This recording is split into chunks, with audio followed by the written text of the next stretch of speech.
All right, so can everyone hear me okay? I've been told I don't have to wear a mask if I stay in kind of roughly this area up here, and hopefully you can hear me much better. My understanding is we're going to be recorded today, so you should be able to go back and watch this again online. I don't know where you can find it at. I think it's on YouTube. But you're more than welcome to go back and watch this again. My name is Jim Jansen. You've probably seen Allan Vyhnalek here in the back. We will be leading our meeting today. We also have a sponsor for lunch. United Farm and Ranch is paying for lunch, so we'll hear a few words from them over lunch too. We always thank them. There's no such thing as a free lunch, right? You got to learn that in economics. And but no, we hope to hear some good words on what's happening. It's been a while since we've done one of these meetings in person, and without a doubt, there's been a lot of things changing. High prices for crops, but high prices for inputs. So our first part today, we're going to be talking a little bit more on the financial side of things. I hope not to beat anyone too bad with all the information, and this is the first time I've done this in about a year and a half, this presentation, so hopefully it's in a format people enjoy. Second part, Allan Vyhnalek will be talking on farm succession. Remember, if you own land, land isn't a business, and it's definitely an asset, right? I know it has expenses, and I hope you have some income off it, whether you're an operator or if you lease your property out. The final part today, we're going to be talking kind of an overview, and it's been based off the questions we get from people, a little bit of an overview on what are USDA Farm Service Agency programs. And when we put this grant project together, we were supposed to have a USDA representative with us, but with COVID, they aren't able to join us. But they shared slides with me, and I built off them a little bit. And I hope to give you kind of just an overview of what's out there. And if it sparks your interest, be sure to get in touch with them, right? So if you have questions as we're going along, say it, and I'll repeat it so everyone can hear it. And I've been told I can only go that far to the edge of that podium to about there because of where the camera's at. So we'll try that. But with that, you should have handouts in front of you. And this is kind of a dry run for us today. I just got done with those at 3 o'clock yesterday. So if you find an error, come find me. So before we get 200 of them printed, they are corrected. And once again, we got a grant project. The grant pays for handouts and those kind of things. If you've been to our program, the North Central Extension Risk Management Education Center allows us to do outreach to landowners, operators, whoever's in attendance. As I said, we'll have a three-part presentation. The first part will be on kind of the current state of cash rental rates. There are slides in there on land values, but I don't want to dig into that too much just for the sake of time. But if I don't put them in there, somebody will come find me and they'll ask. So you see, especially in my slides, I jump around a little bit. Just know that they're there if you'd like to look at them when you get home. Jeff Stokes is our endowed chair of Ag Finance. He co-leads the annual farm real estate survey and report, and he's helped me out with these things, and we greatly appreciate his efforts. If you'd like to visit with me after we get done today, come find me, or my phone number and email address is up there. If you want me to call you back and I don't answer, just leave me a message, and I'll try to call you if I'm on the road on my Bluetooth. It saves me a little time.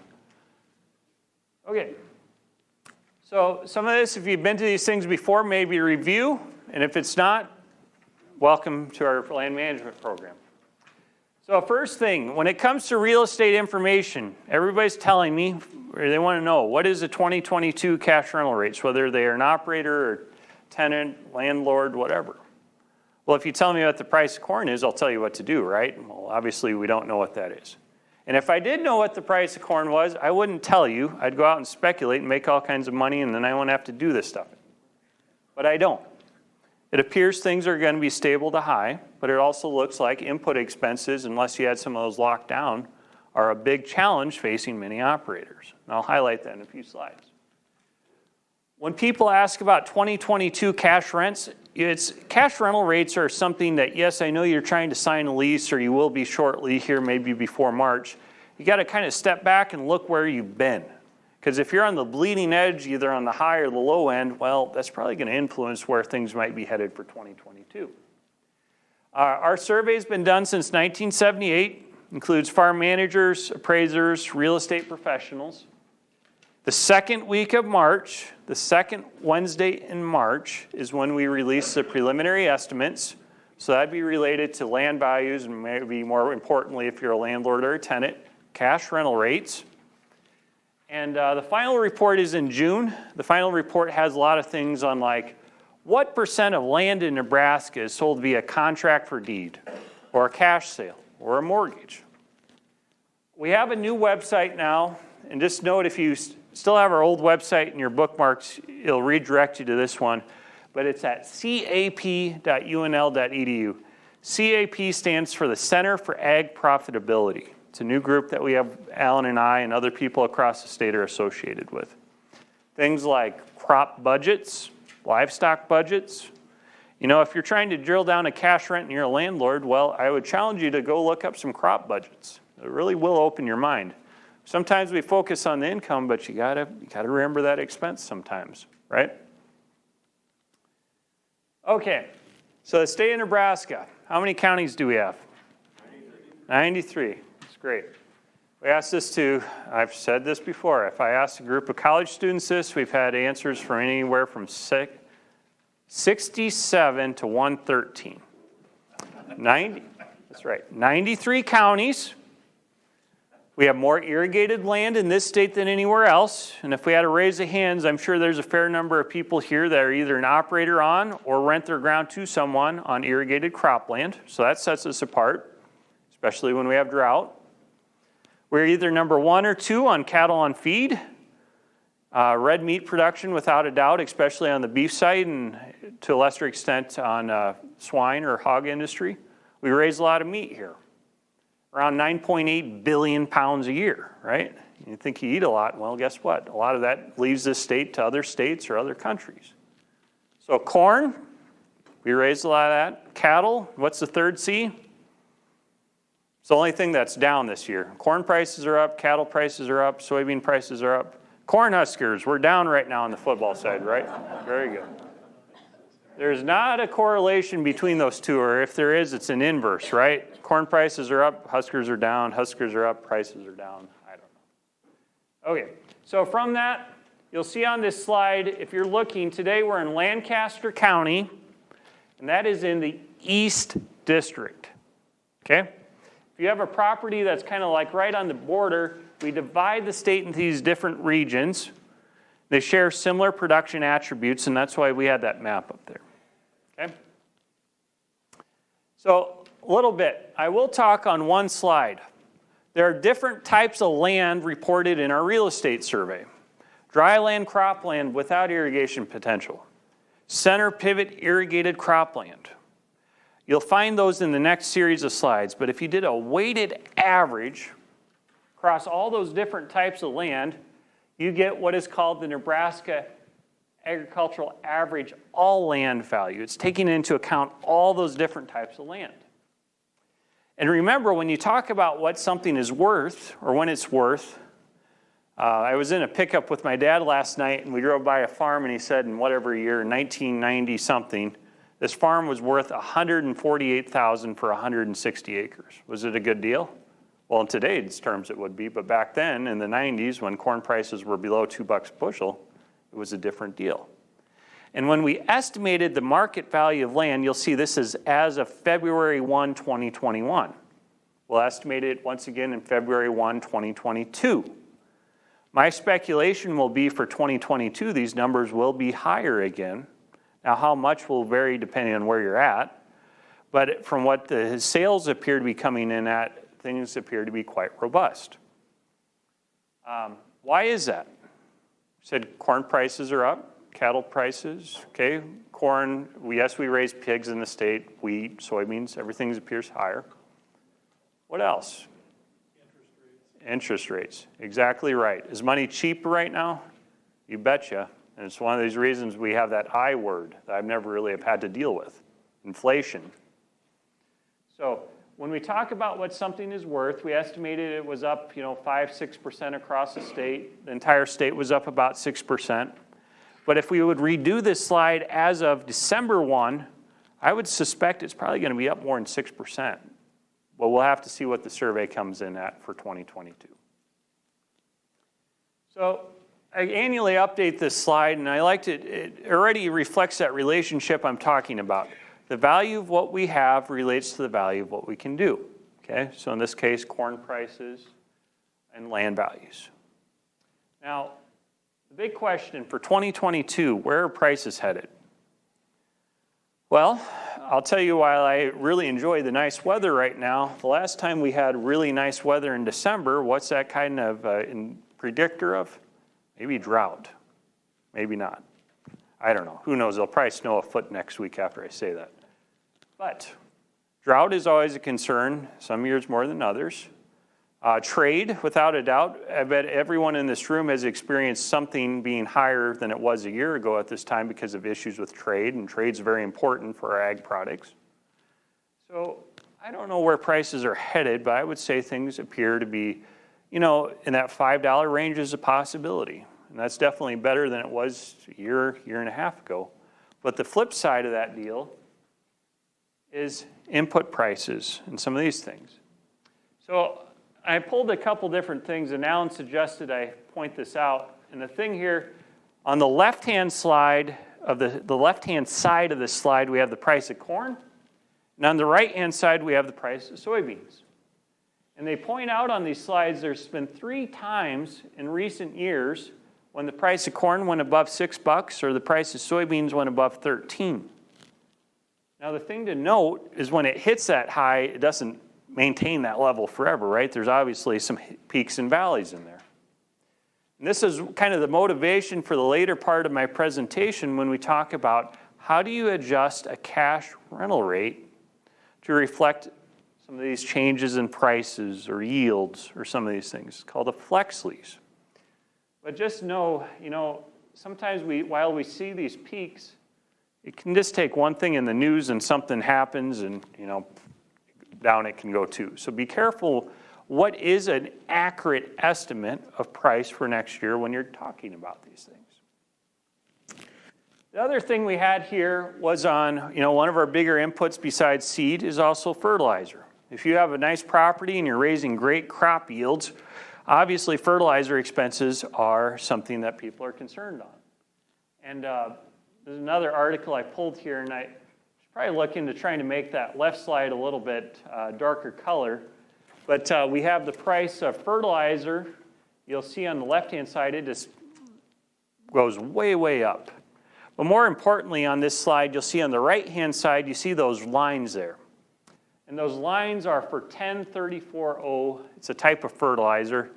It has some nitrogen, NP and K. It has some nitrogen and phosphorus in it. But you'll see that red line is 2021. And the other lines here, this purple and green ones, are kind of for the last 2, 3, or 4 years. What do you notice? The red line. Now, you may not be trained as an economist. One reason why I'm still not married. But what do you notice? It's not even funny, right? Well, the married part's another thing. But the fertilizer prices, without a doubt, they're a major concern operators will be facing this year. So you got to remember, with income comes expenses. So how do we weigh those two? Maybe we can figure that out when we get to the later half of this presentation. The other thing, the thing that we're really concerned about right now is inflation. Why do we have inflation? There's various things that have been going on with the federal government. Some of it has to do with spending, increasing the money supply. The other thing is low interest rates. And on the slide here, the red line is the 10-year Treasury yield rate. Just know it's an indicator of the cost of borrowing money.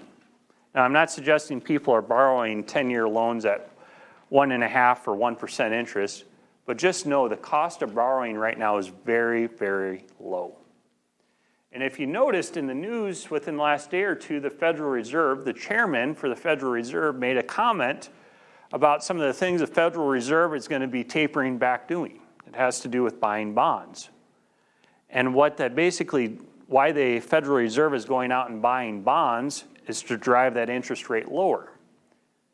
But the chairman of the Federal Reserve, he said something that spooked the markets. Besides COVID, there was something. They used to say inflation was transitory, meaning it's a temporary effect, it's going to go away. He said, his words were something along the lines, inflation may not be transitory. So that's why they're tapering back on buying bonds, which would raise interest rates, okay? So if you're asking yourself, where is the value of my farm going? What can I do on it? And what does it cost to borrow it, to buy it, if I have to go and take a loan out? Those are kind of the two drivers. So we're going to switch gears here and talk on real estate taxes next, right? We saved the best right up front. Any questions on anything? Yeah, all right. Okay, a few things I wanted to point out. In the state of Nebraska, without a doubt, real estate taxes are a concern. That's all I'm going to say on it. Related to that, the legislature passed about a year ago a state of Nebraska, it's not a federal, but for the state of Nebraska, an income tax credit. So if your land is producing income in this state, I hope that you're filing an income tax schedule to reflect that, even if you live outside the state. And with that, they are allowing a state of Nebraska income tax credit. Now, how are they paying for it? Gambling. It was voted on in November of 2020 in addition to the federal elections. Legalizing gambling, there were 3 ballot propositions basically. One designated where the funds were going to come from, gambling, how those funds were being dealt with, and how that was going to be regulated. Horse racetracks in the state of Nebraska were going to be allowed to have casinos. Okay, so Lincoln, I think there's one being built in South Lincoln. I'll have a map here in a slide or two. But the funds from that, and I'm not for or against gambling, I'm just reporting what happened, are going towards that state of Nebraska income tax credit. If you did not file it last year, it's too late to collect it. But I will tell you, if you do your taxes or if you have a tax person that you employ, be sure to ask if you own land about this credit. It's not going to be a huge credit, but remember, a credit goes against your direct tax liability. A deduction just lowers your income levels. A few things, a little bit. I found this interesting. It came out of Lincoln Journal-Star. Okay, the only reason I bring up casinos, and I know everyone has various opinions, and that's fine, understanding what's happening.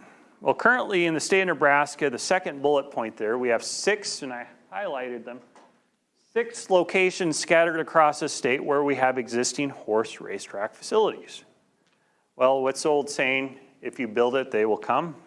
Well, if you read the newspaper, did anybody notice the third bullet point? Proposals of where they want to build additional horse racetracks. Why do you think they want to build those? Gambling, right? And one line of the article, and I feel like I'm the bearer of bad news. Some people, it starts off fun and then they start listening to what I'm saying. The question I have is, you got to be looking at all those towns up there and thinking to yourself, is the market going to become saturated at some point, right? You're going to have too many casinos. Well, what I was trying to figure out is the commission that approves this stuff, do they have any ability to limit where these are located? And that very last line of that article I caught, came from Lincoln Journal-Star, there's really no limit in place unless the legislature does something that would reject an application. It costs money, it costs $1 million to get the fee to get everything set up, and it's good for 20 years. But if you want to see a rough schematic of where the casinos, what we have going on here, okay. If you have a green dot up there, those are where the current horse racetrack facilities are located at in Nebraska, okay? Nothing new there. I believe at all those sites, there either will be or there currently is being a site developed to build a casino. From that article I presented to you on the prior slide, those yellow dots are proposed sites to build additional horse racetrack facilities. The red dots represent current casinos that I'm aware of on Native American properties, and I think they have restricted types of gambling, like maybe they only have video gambling and bingo and some of that stuff. But that's kind of the layout of where everything's at, and without a doubt, if you keep adding horse racetracks, eventually there's going to be a lot of casinos here, right? So stay informed on the topic. If you have views on it, let your representative be knowing what your views are, okay? All right, so we talked about land values, The reason I brought up all the gambling stuff is don't forget about the state of Nebraska income tax credit on your real estate, whether you own a home or land, okay? You want to take advantage of it if you have it. What are the major things driving land values? And I just skipped a whole bunch of land value slides. Well, what you'd see on this is we kind of have this tornado chart. From where you're seated, if you see a bunch of blue lines to the right, people taking our survey anticipate that land values are going to be increasing. If you see land values to the left, that means they expect them to be declining. This was basically a year ago when the survey was taken. What do we notice? Well, we notice without a doubt crop prices and interest rates, which we've highlighted, federal farm program payments, purchases by investors. Why do people buy land if they're an investor? What is it a hedge against? Inflation. Exactly right. Inflation is something in my lifetime I really never have dealt with. How do you deal with inflation? You buy stuff, right? You buy a tractor, you buy land. Why? Because a year or two from now, it's going to be what? Higher, right? So there's a lot of interest in land for various reasons. Obviously, it has an expense associated with it. If you own it, you got to pay real estate taxes. But if you have the money, there's been a renewed interest more so. And maybe our sponsors at lunch today can talk a little bit about that. All right. So within, yes, sir. On that chart, the thing that I just noticed is the third one from the bottom, farm input cost. Ooh. It's a very small negative. So this survey was taken, let's say, between January to March of 2021. Farm input expenses, while they're not negative, while they're slightly negative, they're still not the least negative. Does everyone see that? Input expenses, as we highlighted before, I think this one, early on in 2021, fertilizer prices were up a little bit. It wasn't the end of the world. Going from 470 up to 720, not doubled it, but it's high, right? So how do you navigate these higher prices? Well, put on what you need where you need it. I had a gentleman talking about, he was semi-retired, and he was telling me that the cost of, what's that called when you knife it into the ground? Anhydrous. He had prepaid some at $7.50, I think it's a ton. We don't do anhydrous on our farm, so I don't know much about it. And he said he had ran out in his one field and he had to buy some more, and it was $1,500. Similar deal where it's almost doubled. Do you prepay now because people are saying you can't get it, or do you roll the dice and see what happens this spring? I don't have a good answer on that. The thing with that too is if you prepay that number, you have to get it in the ground, otherwise you lose the price for the spring too. It's not guaranteed. There you go. In the spring. There you go. That's the other issue. So if you couldn't hear it, the comment made was if you're prepaying it, you basically got to get it applied or get it in the ground or applied or whatever with it right now. It's not necessarily guaranteed for the spring. Without a doubt, the supply chains related to major farm inputs are a major concern for many people right now. Okay, let's talk about cash rents. Anybody like this slide? I even made this. The one day I had to get up at 4 in the morning because somebody forgot to make his presentation for the following day. I made it at about 6:30 in the morning.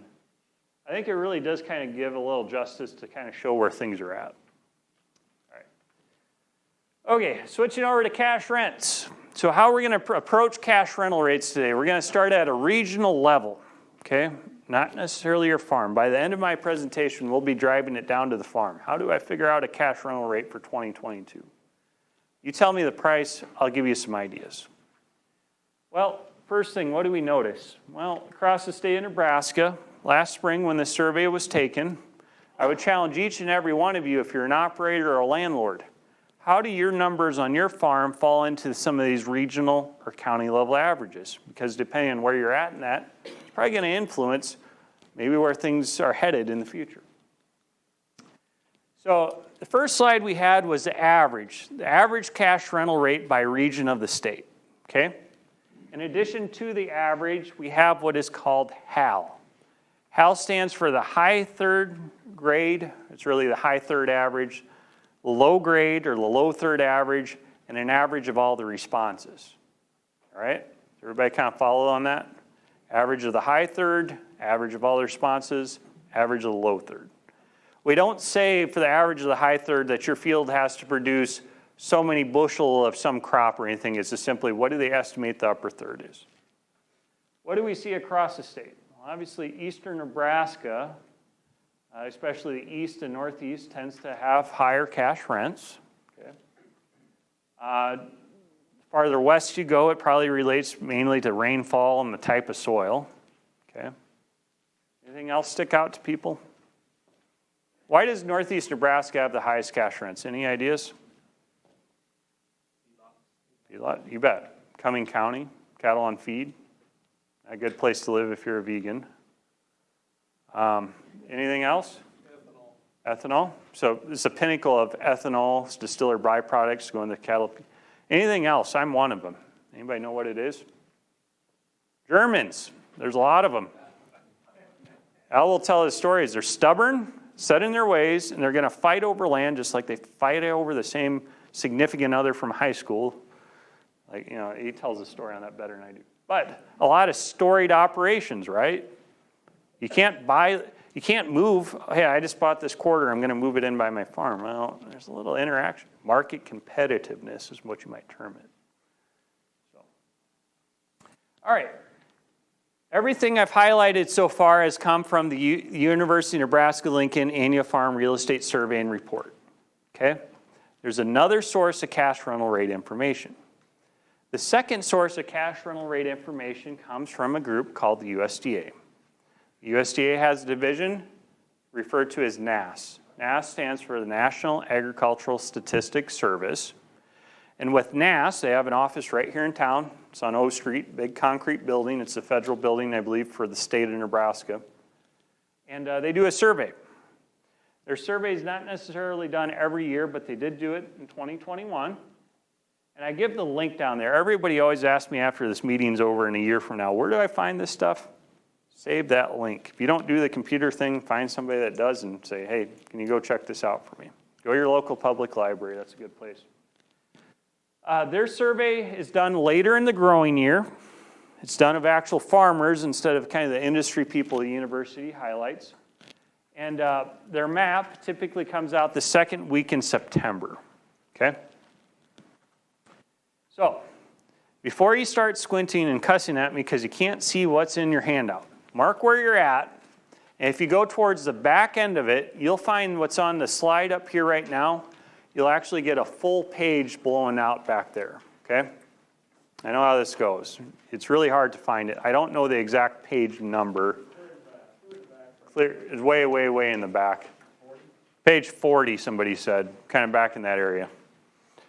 You'll find for dry land, irrigated, and grazing land on a per county basis for 2021, these slides are back there. So hopefully I know some of you can't see the best, get in good lighting. It's kind of dark up here.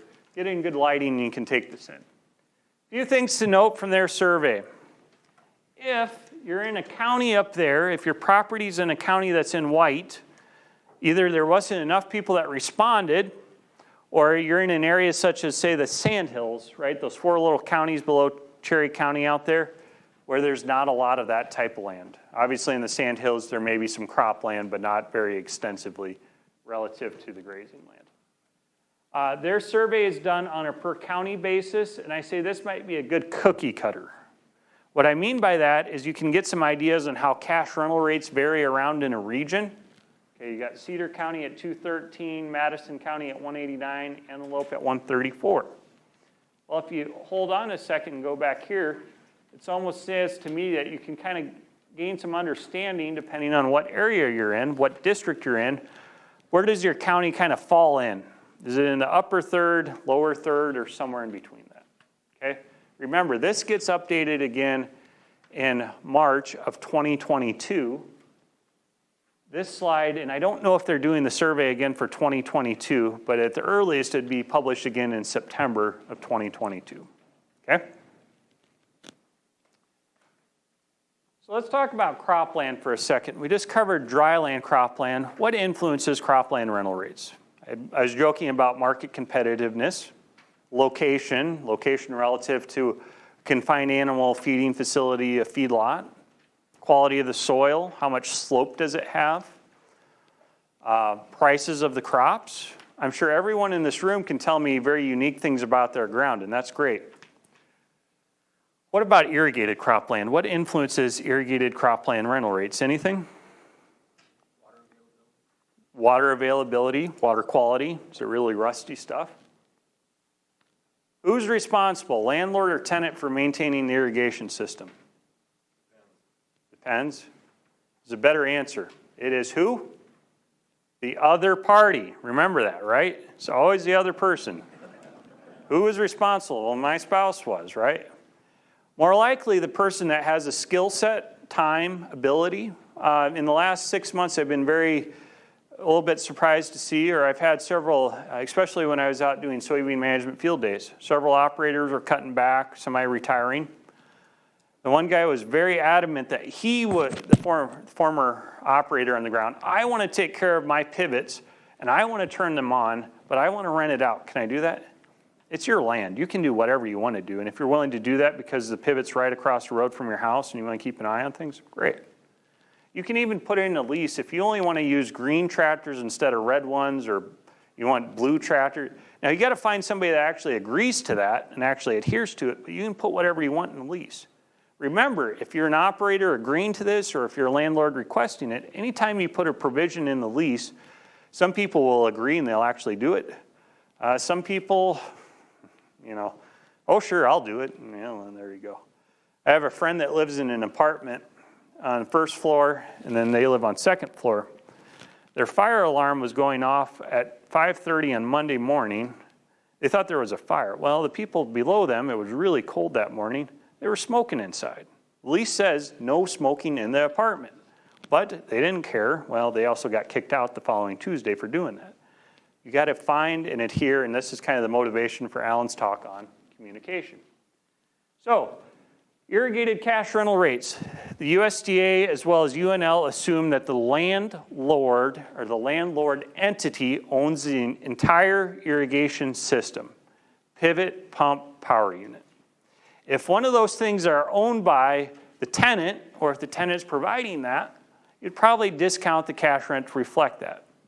And we did a little survey on this back in 2018, and I threw it in at the end of this report, I believe.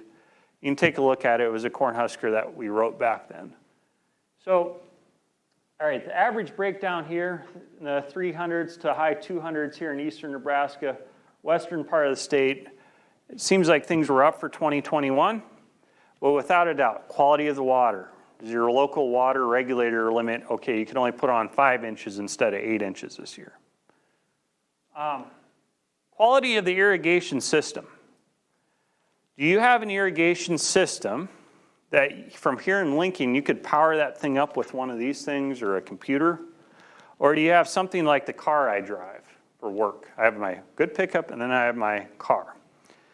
It's a 1994 Ford Taurus. It's keyless entry and keyless ignition now. They didn't make those back then. Does anybody know what I mean? You can lock the car, but it doesn't really matter because you can still get in through the one door. And you don't even have to put a key in it. You just turn the ignition and the thing will start up. It works. It's kind of like some of these irrigation systems. They work, but they require what? A lot of upkeep. What's that worth per acre? Well, that's probably worth something, right? So you got to kind of weigh that. I say, and you'll see in Allan's slides, he has a slide in there when we talk about balancing cash rents on crop shares. What contributions does the tenant provide you? Are they doing things, or are they out there updating the irrigation system, filling, putting on new tires? Or, do you always have to call someone, or do you physically have to go out there and do those things? Because that is worth something. So that's kind of the breakdown on irrigated cash rents. Without a doubt, all the dry land, cropland things we talked about, but also the quality of the system, the water, all the things that go, availability of water, whatever it might be. Okay. For irrigated cropland for 2021, here's kind of the breakout in the state of Nebraska, and without a doubt, there's certain areas here, in western Nebraska where they do have irrigation, but they didn't report the rates. Now, I will note, if you own any properties, say around Grand Island or Interstate 80 where they have a lot of flood irrigation still, the USDA does not pull apart or report a separate average for center pivot versus gravity or flood irrigated, from what I understand. They kind of put together a weighted average. And gravity or flood irrigation typically rents for less than what center pivot does. All right? Okay, and you'll note here in like southeast Nebraska, not a lot of irrigation in certain counties, or not a lot of people would respond to the survey, coupled with the fact there's not a lot of irrigated acres. That kind of is how it pencils out when they figure these numbers out. Okay. All right, who eats beef? Anyone? All right, if you didn't raise your hand, the door is right now. All right, let's talk about grazing land rental rates. Who's got pasture here? Show of hands. Okay, a handful of people. Let's talk about it quick. When we talk about renting cash rental rates, the University of Nebraska as well as the USDA report an average per acre estimate, and the university also reports a per pair per month average. I don't care how you rent it, and Allan will tell you when he gives his talk, areas of the state either rent by the acre or by the pair, or by the head, or by the AUM. What really matters is what are you willing to write a check for, or what are you willing to accept, okay? Money's money. From the 2021, while crop prices were up, the challenge for the beef people, and I'm one of them, input prices were rising in terms of feed costs, when you're talking about the profitability in the beef sector, and also prices. Now, while they have come around in the last month or so, they weren't nothing to write. They were not the equivalent of $5 corn in the beef industry, if anyone follows what I'm saying there. So we didn't see these rates go up quite as much. But once again, if you got grazing land and you really follow the grain prices, you got to be aware of what's happening in the beef industry too. And the breakdown, so what influences grazing land? Anything? Quality of the land, quality of the soil, how much rain. I'm from Cedar County. What do they have a lot of? Cedar trees. They couldn't name the damn county anything else other than after a tree, cedar. Who's responsible for that, landlord or tenant? The other party. Get that down. Come on. Now, if you're a semi-retired or retired individual here today, you may not have the interest in trying to maintain a pivot, but I will challenge you. If you have brush on your ground, is that something you'd be willing to go out there and deal with? If your tenant's willing to do that. I talked to a gentleman that owns ground in Antelope County this morning, and he had 30 acres of ground that just looked like a jungle, and he was quoted a certain amount of money. He wants to go out there and clear it out, but he's really concerned about keeping down future growth. What's that worth? If you have a tenant that's willing to go out there and start cutting stuff down, do you maybe kind of divide that field up into 4 different areas, and year 1, we're going to deal with this, year 2, this, and so on and so forth, and we're going to take off 20% off the cash rent while we're working through this? The best way to incentivize someone I found is money. Whether you have to pay it or receive it, that's one way to incentivize. So try to think about that when you're negotiating these things. And the USDA, they obviously have grazing land in Knox County. It's just some of these counties, if they don't get enough people to respond. The per acre estimates, without a doubt, are influencing these. Yes, sir. The pasture rent, is that based on different types of pasture, corn season, cool season? Oh, you bet. So the question was, are the cash rental rates from the university or the USDA, are those based on, is it a warm season or cool season, or it's just one average? They don't pull the two apart. So is this one average reported?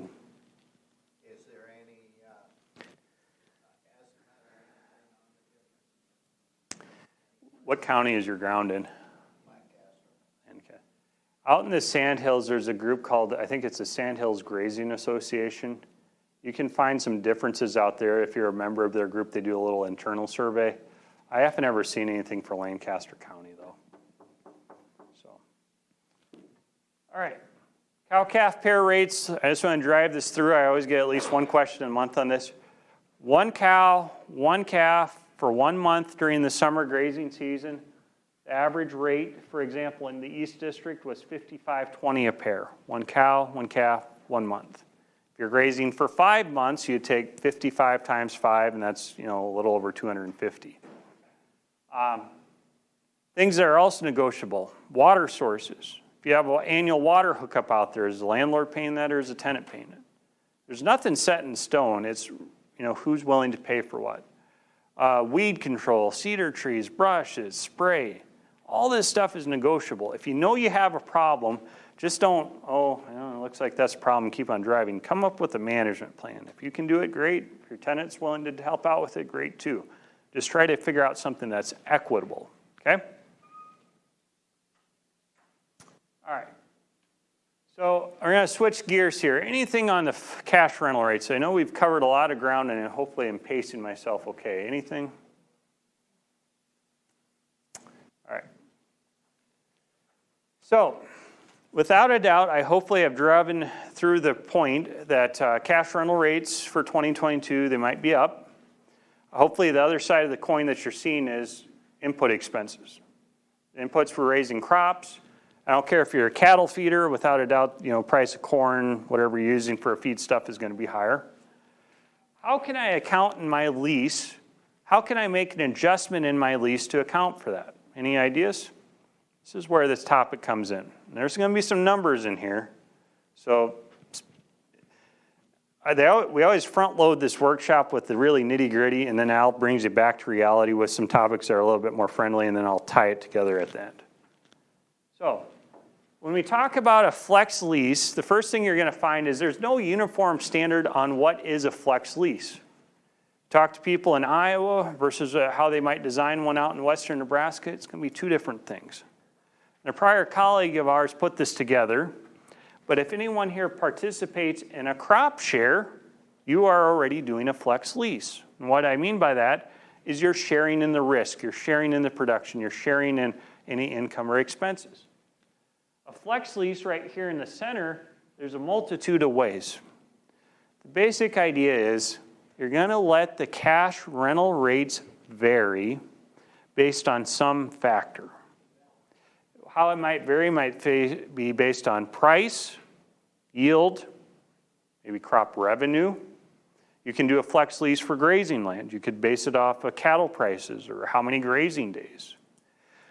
Whatever your biggest concern is, or whatever your operator and your biggest concern might be, I would suggest if you're even thinking about these, maybe you approach it, okay, maybe I have irrigated cropland and it always raises a really good yield. But price is just that one sticking point this year. Well, maybe we're going to do a flex lease based on price. Maybe it's yield. Maybe we're not concerned about price, but yield, it's dry land and it can go from anywhere from 20 bushel to 120 bushel. Well, maybe you can do the flex on yield. There's different ways to set it up. If you do a flex lease, the basic idea behind it is, and I should probably move the one slide up in this slideshow, and I think it'll kind of pull things together. You have to set a base cash rent, okay? So many dollars an acre, $150, $200 an acre. If, say, Allan's my landlord and he wants $200 an acre, I want to pay $150. Maybe we cut the difference and we're going to say the base cash rent is going to be $175 an acre.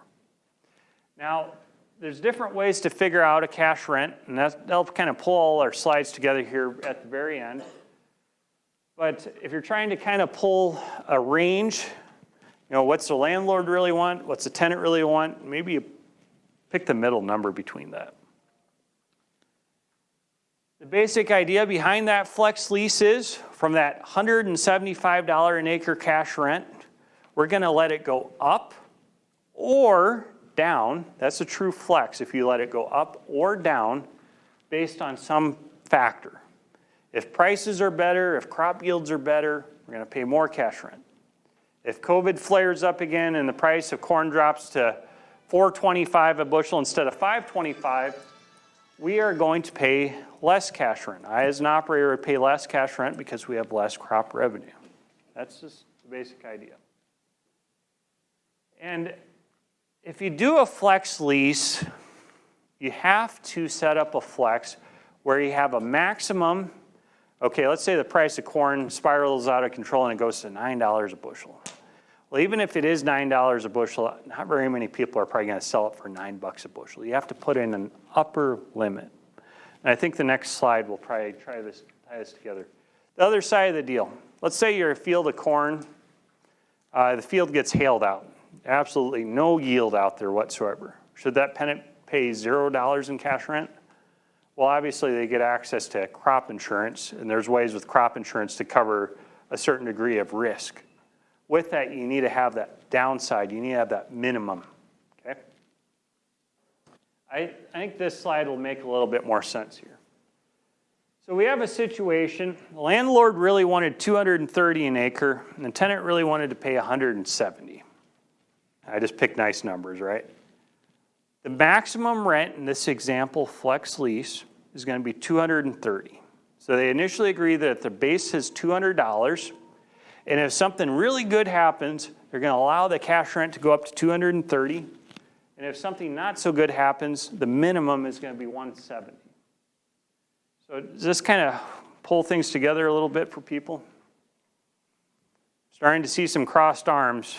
I'm getting very good at reading people after dating an attorney for a while. Yeah. So Jim, so when you had the slide on base, establishing the base rental, Yep. at the same time, don't you establish then that? The flex. ceiling Yep. rental? Yep. So the question is, when we establish that base rent, that blue bar up there, aren't we also establishing the maximum and minimum rent? Yes. First, you got to set the base, okay? You can't set the two extremes. I was trying to give an example where if you're negotiating on setting that base cash rent, usually the landlord wants more, usually the tenant wants less. I have never found a landlord that wants less than a tenant. And if you do find one, let me know. I'll sublease it then. But with a property, you got to have a range, okay? And usually you take somewhere around 10 to 15, maybe 20% of that base, and you go above that amount and below it. That's just one simple way to set it. Yes, sir? I always think the base rent, a lot of times, Jim, is knowing what the first half rent should be based on. That's one way to approach it. You bet. Formula at the end of the year for the second half, but it does help you figure out what is my first payment going to be. Yep. So let's hold that thought until we get to a few examples. The one thing I want to throw in here, if you do participate in a flex lease, you need to let the operator, as well as you, need to let your local farm service agency office that has jurisdiction over the ground know.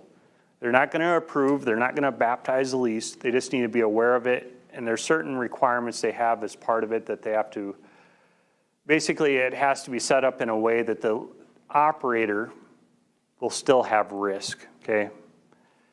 That's my comment there. If you consider any of these things, just visit with them. They can let you know. When is a payment made? Set aside flex leases. When should I be collecting rent? There's different ways, but usually you have an installment. Maybe first half when the lease is signed, or the first third, and maybe the second half, or the second 2/3 later on.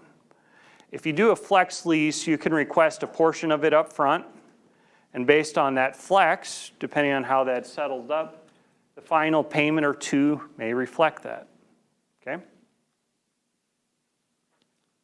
All right, here we go. So remember, this is my first time I did this in a year and a half, so based on your feedback, if you tell me, the next group I might ease up a little bit. We have a case here. Start on the top of this table. This is how you interpret these next slides. You start on top and you work your way down. It's a very simple situation. We wanted our base cash rent to be $200 an acre, okay? And I'm looking at renting this farm, and the landlord says to me, if you look back on the crop insurance records over the last 5 years, it rented for 150 bushel per acre, okay? And it's dry land, so that yield can fluctuate subject to rainfall. So in the middle section of the next series of slides, you'll see what actually happens. And then the last part is, how do you settle up? Well, what actually happened in this case, instead of yielding above 150 bushel, we yielded less, okay? More importantly, we yielded about 10% less than what we had hoped we would yield, okay? Everybody kind of follow that? Yeah. What's APH? Oh, Actual production history. There's an acronym on this slide that says APH. Actual production history stands for, it's a term from crop insurance, okay? So, with this, we produce 10% less yield than we had hoped for. And with that, we're going to take 10% off the cash rent. $200 times 10% is $20. $200 minus $20 figures out to the final cash rent of $180. Okay? Nobody's asleep, so we're making progress. Anything? Any reactions? What do you think about it, Al? You just want to do yield, that's fine. I prefer to do revenue, which is price and yield both. But you're given a nice example, no problem for me. Okay. Another example. Oh, go ahead. Within a reasonable range, that makes sense. Yep. If you go to your hail wipeout and there's no yield, we don't get free ground, right? No. If you get 10%, 15% makes sense. Not Yeah. 75% loss. then you hit the minimum. Okay. If in this example I gave, let's say it hailed or flooded, something bad happens and you only get 10% of what you really expected for a yield. The minimum cash rent gets paid when you get into those extremes. Okay. Why? Because the operator would have crop insurance and they have to cover, that would hopefully cover a portion of their loss, or it'd cover a substantial portion of their loss. In a case here, when the yields actually go up, so in this second example, remember we start with our base scenario in the top. The middle part is what happens, and then how everything shakes out is in the bottom of here. Okay? So in this case, our base cash rent was $200 an acre, or excuse me, $200 an acre, and our 5-year APH was 150 bushel per acre. Now, what actually happens? We actually get 165 bushel. Okay, so something good finally happens, right? I always got to start with the bad and then the good. You can't start with the good, then the bad. Yeah. So, you get 165 bushel, 10% higher than we had hoped for with respect to our crop yield. We add an extra $20 or an extra 10% onto the cash rent, okay? If you look through the numbers, that's how everything kind of trickles through there. But I just wanted to give this example that you can let it go up or down as long as it's in that range from 230 down to 170, okay? Let's see, okay. All right, a lot of detail on, yes, sir. Are you using this, the production that goes across the elevator scale or off the combine? Or if it's put in the grain bin and they take it off the combine, how are you using it? All of the above. So the question is, with respect to the crop production history, are you using what's getting reported to crop insurance, what the combine monitor's saying, what's actually in the bin? What are you using? My suggestion is to be looking at, I personally think crop insurance is an accurate number because if you, as an operator, and I am one of them, if you're caught reporting nullified information you know is wrong, you don't get crop insurance for 5 years. And if you're not getting crop insurance for 5 years, you're not an operator right now, or at least you're not renting the land doing it. If you have a level of trust and whatever works for you, okay, and hopefully you're working with a trustworthy landlord or a trustworthy operator. So whatever you can agree on. Okay, so the other side of this deal, say you're an irrigated outfit, and I'm holding these numbers steady. Say you got some really good cropland. Maybe this is in northwest Iowa. With this really good cropland over there, it always rains. It's always irrigated. Maybe we're more concerned about price. And let's say the price that we're using, we think when we sign the lease, it's going to be worth about $4.70 a bushel. It's a planting time price average, and that comes from crop insurance. And if you want to know more on that, come find me over lunch and we'll talk about it. Well, we have two situations up there, and I tried to pick a number that I thought might be reasonable for the spring, not too high, not too low. And on the left-hand side, we have a situation where the prices are actually better than we had hoped for. And on the right-hand side, prices drop. They increase roughly 10% on the left-hand slide, and they decline roughly 10% on the right-hand slide, about 9.6%. If you work through the numbers, you take off roughly what percent the price increased or decreased, it gets added on to the final rent, okay? So that's just one way to kind of work through it. I'm not going to spend a bunch of time going through all the numbers because I think everybody will be out by at that point. When we talk about risk, what is risk? Risk is really tying together what Allan mentioned, yield and price, which is crop revenue. If we marry the two together, on this slide we have a situation where we kind of keep building on the last series of slides. Base cash rents, 200 an acre. We expect to raise about 150 bushel. And if you multiply the yield and the price together, you have expected crop revenue per acre. Left-hand side, we have a situation where the crop revenue, yields are down, prices are up, overall crop revenue is up. Under that case, we have a situation where the final rent is going to be higher. The right-hand side, it actually rained, but COVID hit the news and something happened and prices came down to $4.15 a bushel. But the overall crop revenue was only down around 3%. Under this case, the final cash rent for the two is going to reflect that, okay? Any comments, Al? No, that's fine. Okay. Because that is what's going to happen. If you have better yields, you can expect a lower price. Yep. If you have poorer yields, you can expect a better price. What he's got there is a pretty good example of what's probably going to happen. Or what likely does happen. Okay.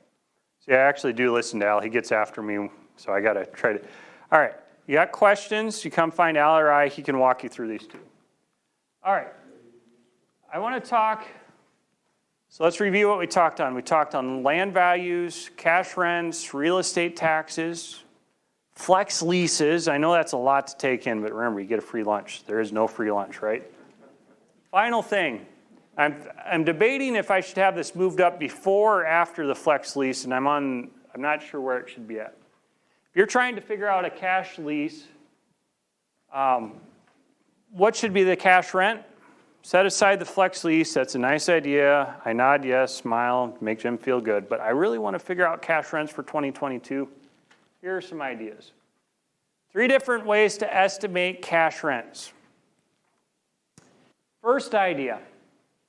I really like some of that survey data, but my farm is not quite as good as what the county is. Let's say you're in a situation where the county rent per acre is about $165 based on the most recent USDA report. And the average county corn yield, call a crop insurance agent, they can usually tell you these numbers, 142 bushel per acre. If you take 165 and divide it by the average yield for the county, you get what is called the county rent per bushel, okay? All that number says is, for every bushel of grain raised in this imaginary county, $1.16 of the sale price is going towards what? Paying the rent. Okay, I take $1.16 and I slide it to the upper right-hand corner. And on my property, there's that APH again. The average yield on my farm is not nearly as good as the county average. Believe it or not, there are farmers that produce less than the county average, correct? That's what a law of an average. It's not a uniform distribution. There are highs, there are lows. If I know what the typical yield is on my farm and multiply it by the county rent per bushel, we take what we know and apply it to what we don't know, which is our farm, okay? One way to adjust the county rent down to the farm rent. Second example, I really like this one. If you're going to star anything, I'd star this guy. Why? Because if you tell me what the price is, what the input expenses are, I'll tell you one way to set the cash rent. So a lot of people feel that crop shares are a very equitable way to set a cash rent, but they don't like the idea of, I don't want to try to market the stuff, or I don't got the cash just sitting around to pay for half of the fertilizer for an irrigated quarter. Well, cash equivalent from crop share is trying to answer the question, what does a landowner stand to make from a crop share? Well, depending upon what that number is, maybe that'd be one way to set the cash rent. Because if I know you stand to make, let's say, 172 an acre, bird in the hand is better than two in the bush, right? You just eliminated all that risk. So in this example, we're on a 50-50 split. The field produces about 140 bushel per acre. The landlord gets half, the tenant gets half. Okay, simple 50-50 crop share. And we got three scenarios up there. We got March 2022, July, and November. I just made this up. And half of the owner's expenses, which this number should probably be higher than what it is up there right now, half of the seed, fertilizer, and chemicals, and Allan will talk about crop shares, so I don't want to talk too much on that. But if the landlord's paying half of the seed, fertilizer, and chemicals, the difference between the landlord's share of the income minus their share of the expenses is what the landlord stands to make, or what the tenant might be willing to offer on that property. Now you'll notice as you go across this slide here, I only varied that price. Now you can vary the yield too. In July, if we set the cash rent in July, it looks like we should be getting more. And if we wait till harvest when prices finally settle down a little bit, maybe we shouldn't have paid as much as we should have in July. I like this scenario because you can be sitting across the table from your operator, and if they offer you so many dollars an acre, can you work back through the math problem and say, okay, what would I get if I was on a crop share? What would it cost? Is that a good deal? Is it not a good deal? All right, out of these three, March, July, and November, which is the fair cash rental rate? Everybody just hear what I said, a four-lettered F word. Don't report me to the dean's office. What was that four-lettered F word? Fair. Fair is a four-lettered F word. Remember that if you remember anything today. What is the most equitable rate? Well, it's probably what actually happens with respect to yield, price, and expenses. November, right? Okay. What is fair is two different things, right? My significant other, she has to ride in she will not ride in that old car I was talking about. She's like, it's not fair that I have to be seen in it. I was like, why? Do you want to live? No, come on. Everything is, fair is based on our values, where you go to church, how much money did you make, who'd you marry, whatever, okay? What is equitable is going to be reflected in what actually happens. The other thing, we get a lot of people that ask, what should be the cash rent on hayland? That's a tricky one. I worked through a very similar setup here where this field actually produces 2.5 tons per acre of yield. And under one case, the landlord gets a third of the crop. The other case, they get a half of the crop. Depending on how much they take is going to be reflected in the fertilizer price. And with that being said, this is one idea on, hey, if I was willing to put my property up on share, but my tenant wants to buy out my share of the hay, it's one way to set the cash rent. Okay? And once again, you can use whatever you want to for the price and some of these things. If you got crop share lease provision questions, save them for the second presentation. Land is an investment. Every investment has a return. With that being said, the rate of return on land is fairly low. If you multiply the two together, it's another way to estimate cash rents. Final piece, and then I'm done. If you're interested in selling land, what's going on in the land industry right now? That was a point we evaluated as part of our real estate survey. What we found, if you roll the clock back 18 months, there were a lot of limitations in place with respect to doing in-person gatherings for various reasons. With that being said, what adjustments were made to land sales? Starting to see a lot more online, so think like an eBay style sale, or a combination, the land sale first starts online, and that online sale ends once the live bidding ends, okay? So we're starting to see a lot more, based on the people that responded, people listing land via an online auction. Why are people listing land for an online auction? Well, you know, you asked this question when COVID first started happening. Obviously, COVID was a major factor. Location on recreational properties, that's a concern. Type of land, bidder characteristics. Who's bidding on the land? Is it the locals? I've been told by a person that took the survey, he said, a bunch of the older people that bid on the land, they like all online auctions even if they're locals. And I said, why is that? Well, the day of the sale, they'll be out on their phone in their pickup or car bidding on the land because they don't want to be seen in the local Knights of Columbus Hall or whatever actively bidding on it. And they're sitting in the parking lot because if that dang phone doesn't work, they can still walk in and do it, right? So, whatever. Planned adjustments. So if you're thinking about listing land, I'd say based on people that have responded to our survey, a lot of people are at least thinking about some dimension of an online component to the auction. Okay? All right, with that, if you don't have a lease in writing, please get one. aglease101.org is a great resource. And if you know of somebody that'd like to come to one of our meetings, we have towards the end of your slides, we have additional meetings listed in the back there. You know, put the good word out. It helps us out. We always like having great groups to work with. Okay? With that, that wraps up everything I got. Any questions while we get switched over here? Allan's going to be working his way up. Anything? I think we'll probably go for the next 10, 15, 20 minutes or until lunch is all set up. And when lunch is set up, we'll, restroom break, intermingle, get your food, come find Allan or I and talk to us. Okay? Okay. All right. Any other final questions for Jim? I'm on, right? I'm live upstairs? Okay, good. All right, so the reason I get to do this gig is because on leasing and land arrangements is because I also throw a little bit of succession stuff in here, and that's my real job right now. But I've done this land management stuff for about 15 years, and so I feel like I got to kind of stick with it because I'm not that far from being done, maybe. We'll have to see how that works out. I won't go too much longer. How many people in this room are my landlords? Raise them high. Imagine a small majority. Okay, how many are my tenants? Who are my farmers? I got any farmers? Who used to be a farmer? Several of you. Okay. I have no farmers in the room. Well, it's too nice of a day to be here, quite honestly. You should be out doing something today. It's pretty nice. Secondly, how many people are on cash rent, primarily? How many people are on crop share, primarily?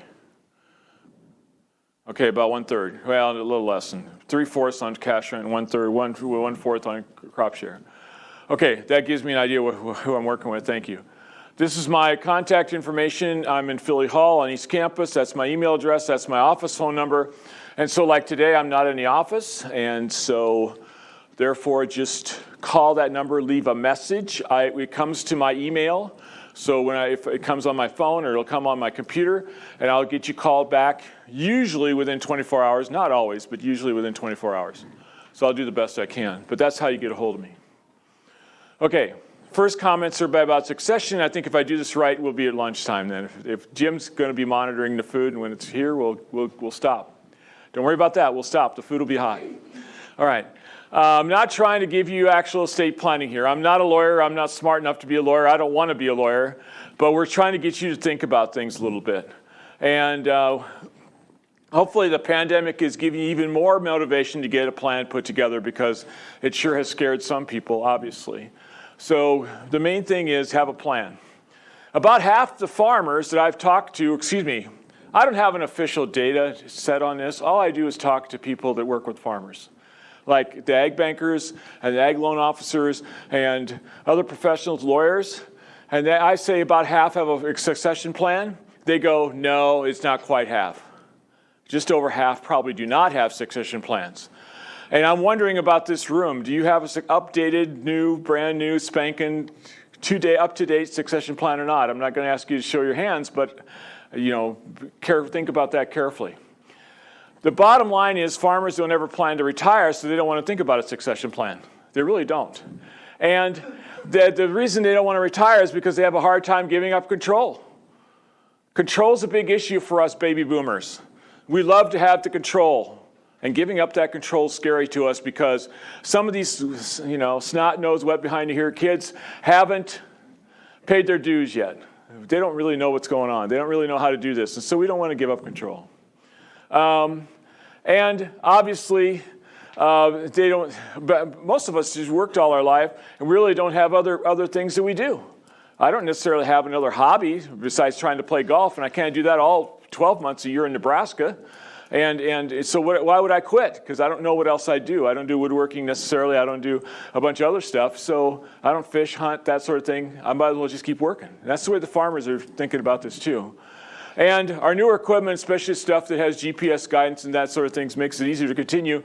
One farmer, I'm sitting in his kitchen, he goes, farming's finally fun. I enjoy getting in my tractor, I push the button, it takes me across the field. I turn around, push the button, it takes me back. And I'm in a big cab that's got a hydraulic or air-controlled seat, and it takes away all the bumps. And some of the cabs even float on hydraulics or air. The cabs themselves bounce a little bit or take some of the shock out. So we're not banging up our knees like we were on the old 560s and 4020s. We're just not doing that, okay? However, I'm giving this talk because even though we don't want to retire, we're not going to retire, and I'm not trying to force anybody to retire, no one's avoided the pine box. We haven't figured that part out yet. So what happens to your stuff when you're gone? That's the question. And do you have a plan for that? Let's decide, okay? Because the unfortunate part is this. More often than not, planning tends to get deferred until some critical life event occurs, and then the family is forced to address the matter. That's what that study showed. Okay, that research study showed. And that happened to be done in Australia, I think Australia. But there's another study out of Ireland, another study out of the United States shows the same thing. We don't tend to get a good plan in place, then something catastrophic happens, and now we got to deal with it. Now, here's my question. When's a family going to deal with a succession plan the best? When there's no stress, when there's nothing bad happening, or after there's been a catastrophic event?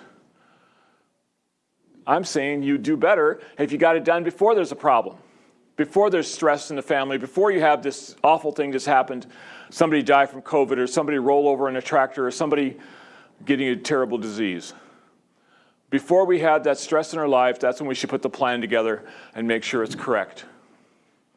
We don't want to plan because we assume it's complicated, and we don't like to do that mental work as farmers or farm families, and that's true. There's nothing, I want to think, if I'm farming, I want to think about what I'm going to plant next and how much fertilizer and where I'm going to get fertilizer and herbicides and all those kind of things. That's what I want to think about. And if I've got cattle, I want to think about what bull I want to buy next and how I'm going to do the breeding and how should I do the management and all that sort of thing. That's what we love to think about as farmers. We don't want to think about probate and wills and trusts and LLCs and power of attorneys and all these other things that just cause our head to just go explode because we can't deal with all those terms because we don't hear them, we don't use them every day. We have to do better than that. And the bottom one is something I discovered while I've been doing this talk the last 4 years out of the university. And that is sometimes people are afraid to put a plan together today because something would change in their family at some point in time in the future, and then my plan's no good. I say, true. That's correct. If I put a plan together today, and I've still lived for 5 or 10 or 15 or 20 more years, guess what? My family will change, and my plan will be invalid. It won't fit the new situation. But I submit that you put a plan together today where there's no stress, so if that accidental death occurs or that unfortunate circumstance occurs, you can still, you have a plan, right? You can get through that, and if something changes in your family, you amend the plan. Just change the plan. Unless you use an irrevocable trust, you can change the plan. All right, so here's the deal. Get a plan put together. If you have to change it, because something changed in your family. And you can do that for several $100s or maybe $1,000 or $2,000. If you don't have a plan, guess what? You could be looking at tens of thousands or hundreds of thousands of dollars worth of a mistake because you didn't put the plan together right or don't have a plan at all. So have a plan. There's three types of planning that we have to think about as we go to our demise. One type is the top circle, end-of-life documents, okay? And those plans. And so that, for me, includes things like If I'm incapacitated in a hospital and cannot respond to myself, who's my durable power of attorney? That handles my business affairs. That's the person that pays my bills. The other power of attorney I have to have in that top circle is my healthcare power of attorney. Who's going to make decisions with the healthcare staff if I'm incapacitated, can't answer for myself? Are we keeping the plug plugged in, or are we pulling the plug? Those kind of things. And the third thing on that end-of-life plans and documents is your healthcare directive. What have you told medical staff to do with you if you're incapacitated, can't answer to yourself? That's your healthcare directive. Those 3 documents are the things I think about when I think about that top circle. What I run into, interestingly enough, is when you have children that are 18, 19, 20 years old in college, especially when I talk to the college kids, which I'm going to tomorrow. I'm going to go down to Beatrice and talk to the Southeast Community College class. They're all old enough. They're over 18. Do they have those things in place? They have a car accident on the way to college. Do they have their health care power of attorney or their health care directive and those kind of things put in place? Because there's nothing more heartbreaking than have a son or a daughter that's critically hurt, go to the hospital, and you go, we want to help you decide what to do with my son or daughter, and the hospital goes, no, you can't. You're not. They didn't have a power of attorney, POA set up for health care, and they're the adult. And then what do you have to do? You have to go through an expensive process of going to the court and declare them incapacitated so you can become their guardian. All right, and it wastes time too. So don't do that. Make sure your 20-somethings, your grandkids or whatever, whoever's 20 in your life, gets their power of attorney forms put together. And I spent too much time on that, and I apologize. The lower left-hand corner talks about the estate plan. There's things like wills, trusts, LLCs, other structures you use to get your stuff moved from you to whoever it's going to. That's just how you move your stuff, okay? And don't forget to think about, everybody thinks about the piece of ground, everybody thinks about the equipment, maybe that favorite tractor or whatever, but also think about grandma's yellow pie plate or other things in the house that become important, okay? So then think about what that could look like, and think about what could happen with those items too. Have those discussions with your family so that's called kind of knowing ahead of time. I know one family where the matriarch and patriarch said, if you want something, let's have a drawing of the kids, and whenever your name comes out, you can put your name on the back of whatever you'd like in that house. So just put it on there with a piece of masking tape or something. I mean, you can do it a variety of ways, but just have those discussions too. The third circle on the lower right hand is where I find that most farm families really fail. This is the part that's interesting to me because this is the part that if we're lucky enough to have kids coming back to our operation, family members coming back to our operation, we don't put the right business structures in place for them to succeed efficiently and properly. And the things I'm talking about is, if we have a kid or a family member coming back to our operation, are we putting into things like long-term lease agreements, first right of refusal agreements to buy or lease, long-term land contracts so they can buy the ground, any of those structures that help them stay in business? The price of the price of farm ground has gotten so high, we can no longer afford to just say, with 4 kids, we have 1 coming to the farm, you take over, but when we're gone, guess what you get to do? You get to buy your other 3 children, the other 3 children out to stay farming. With 25% equity, you can't get a loan, and with the price of ground right now, you're putting that person out of business. You put them out of business by doing it that way. We have to come up with better than how we got treated, essentially. That's what I'm trying to say. And to be honest, if that person's been out there with you for a decade or 2, decades maybe in some cases, is it appropriate or fair to give them only 25%? Do they get any credit for the sweat equity with the parents? If they don't, then think about that carefully too. What I find people running themselves into is what I call my circle of inaction. You start at number 1 that says, I should have a plan. Yay, I think everybody here, the light's on for everybody. I can see you all having the light on. I can see the wheels turning. I should have a plan. You go on to step 2, you go to a meeting or meet with a lawyer. This is only 20 minutes out of a 2-hour talk that I do, so this really doesn't even count as a meeting, okay? But you go to meet with a lawyer, And then the lawyer throws you a whole bunch of legalese, legal terminology, and you just go, oh, yeah, I can't think about it. I don't want to think about this anymore. Oh, man, I don't know what to do. And so you just take no action. Go to step 4, take no action at this time. Becomes too complicated, so you just give up on it. And you sit in that number 4 spot for 3 days to 3 weeks to 3 months to 3 years. I used to do a workshop up in Columbus where I was the lead speaker for a farm succession workshop that lasted all day long. We had a whole series of people coming to talk to people about their farm succession plans. We did it up at the College of Columbus. And we did that 4 or 5, 6 years in a row, and I kept noticing the same 2 or 3 couples coming back every year. They came back every year. I went, what's going on? So I stopped and asked them. I started asking them, why do you keep coming back? Well, yeah, we got some good information, but we just don't quite understand it yet. We had to come back and listen one more time. And so they get stuck in step number 3. They get stuck in step number 2. This is complicated. It's giving me a headache. And then they get themselves caught in step number 3. I take no action. So they got to come back and listen again. And I understand, but you have to do better than sitting around for 3 or 4 years before getting a plan put together. Let's get a plan put together. Can you get a plan to get put together in 3 weeks? No. But you can get one done in 3 or 4 months. And get after it now. You can have it done by Easter.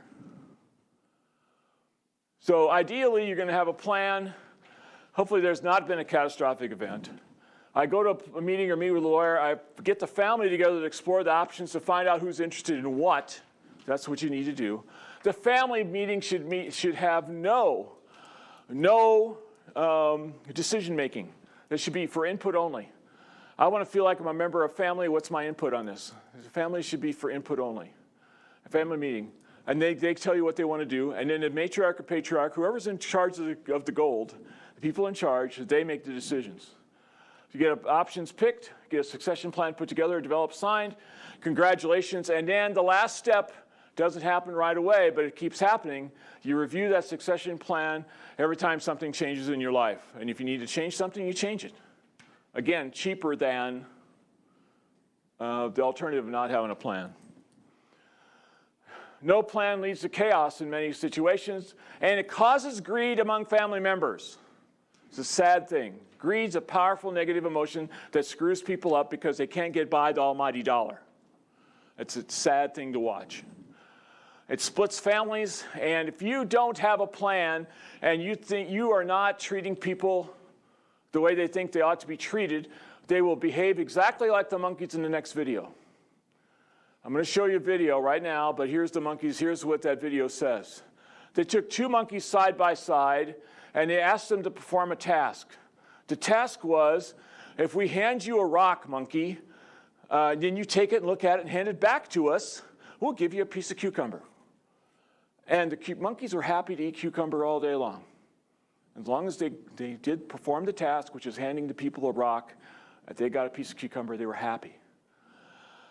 The video shows that they changed to what they gave them to the second monkey, and you can see what happens here in a minute. Okay. See what happens. So she gives a rock to us, that's the task.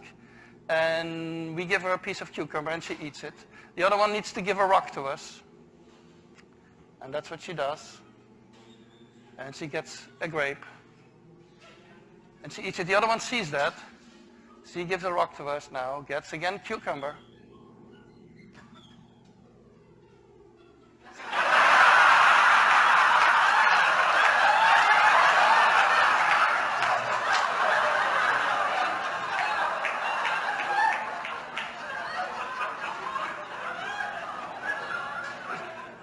She tests the rock now against the wall. She needs to give it to us. And she gets cucumber again.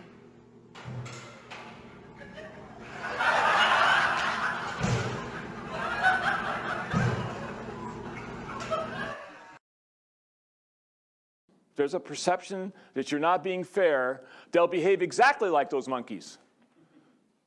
I just had a farmer call me about 6 weeks ago in my office, and he was telling me that even though his mom and dad had set up the will and set up everything and set up all those transactions, he was going to get a majority of the farmland, and his sister was going to get other equities that they had, the house in town and maybe some of the retirement funds, that sort of thing. It was not equal, but the farm family said it was fair.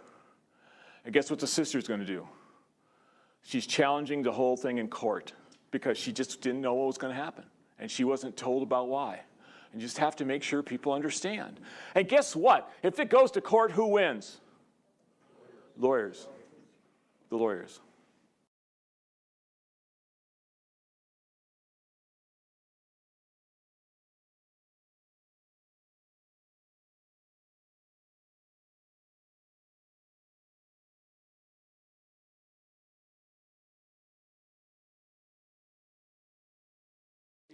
You just haven't seen her for a while. That's great. That's awesome. And what will she have? Is it about the same? She like the same thing, or she'll have something different? Really? That's amazing. Now, are you going to go to taste some wines or do anything like that while you're downtown Lincoln that day, or anything, any additional activity? That's going to be it, huh? All right, very good. What did I say? That wasn't a very good conversation because he filled in too many blanks to begin with. And great job, by the way. But what did I say about what I'm doing on Friday? Nothing. Nothing. Okay? We have to ask more clarifying questions. We have to dig deeper into what they're saying, especially if they get emotional about something, especially if they're upset about something. We just have to continue to ask more questions. That's the key to listening. Okay? Show empathy, show concern, show appreciation, focus on the intent. You have to listen more when the emotion's high. You have to listen more when you need to get to the heart of the issue, when you don't feel like you understand, or when the other field doesn't feel like they're being understood. I run into far too many farmers that's the old silent type, the old Germans, like Jim referred to earlier, the old Czechs, Vyhnalek is Czech, the old Polish, the old Swedish, the old whatever, okay? In Nebraska, we're all settled by, people from other countries at some point in time, right? And I got to make sure I'm standing in the right place for Jim. I'm good? Okay, thanks. The point is, I run into so many people that just don't want to share, and they don't want to talk about themselves, and it's a function of our generation. And when you start pushing them on important issues, they just want to walk away, all right? They'll just walk away rather than have that conversation. So you have to figure out how you're going to break through that barrier and have to have a decent talk with them. And let's go on. So communication mistakes are asking a question not to find out what they will say, but to say what you wanted to say. That's what I did to you. Thank you for participating. Make an assumption of what someone else will say before they've even said it. I would find myself guilty of that early in my extension career. I would assume, hey, this is a call about, and start talking to them and find out that it wasn't about A, B, C, it was about G, E, and F, or X, Y, and Z. It was something completely different. You have to listen carefully what the real problem is.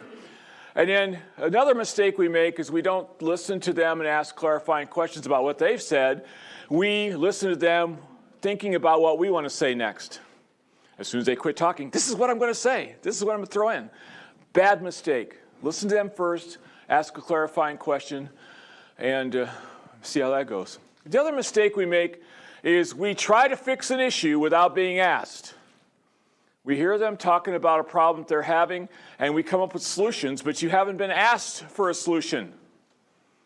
I do this to my wife all the time, or my daughter too. My wife, my daughter, my son. I'll find myself making this mistake all the time, trying to fix something when you're not being asked to do that. Here's the video that proves my point on the last point I just made on that previous slide. Jim, help me out. It's just, there's all this pressure, And sometimes it feels like it's right up on me, and I can just feel it, like literally feel it in my head, and it's relentless, and I don't know if it's going to stop. I mean, that's the thing that scares me the most, is that I don't know if it's ever going to stop. Yeah.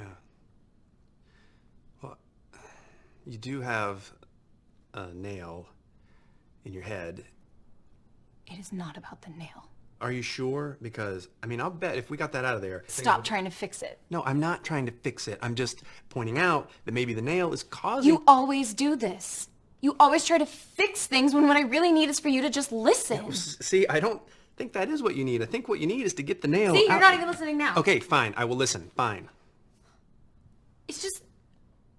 Sometimes it's like there's this achy... I don't know what it is.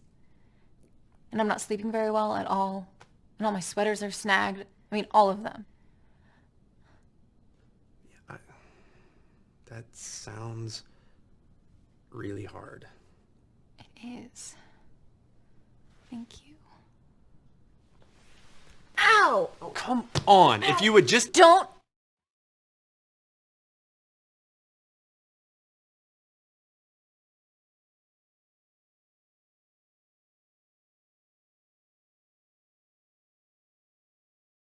So if you've seen that before, I'm sorry, but if you haven't, then it's a good reminder. And I can look at the crowd and kind of see the horror on people's face when they realize there's a nail there. But the more important message is just simply this.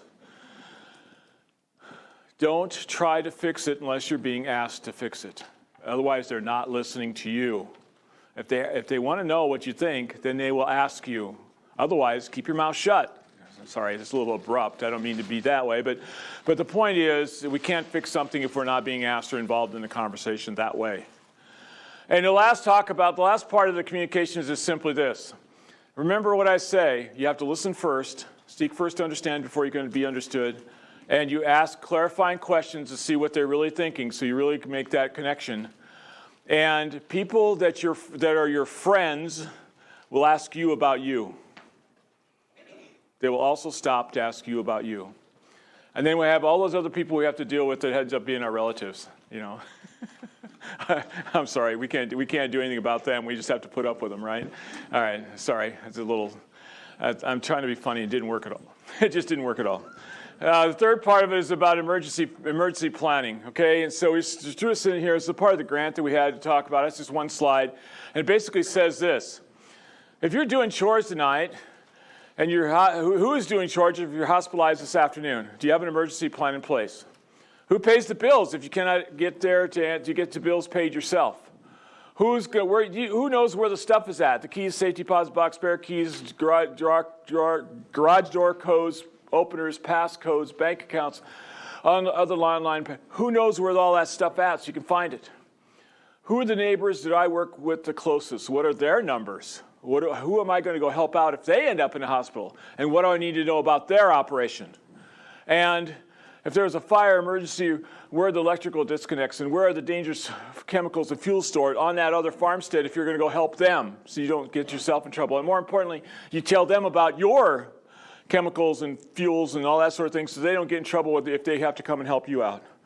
Just having those things in place help and have that discussed with your neighbors or other people that might be helping you. Yes, sir?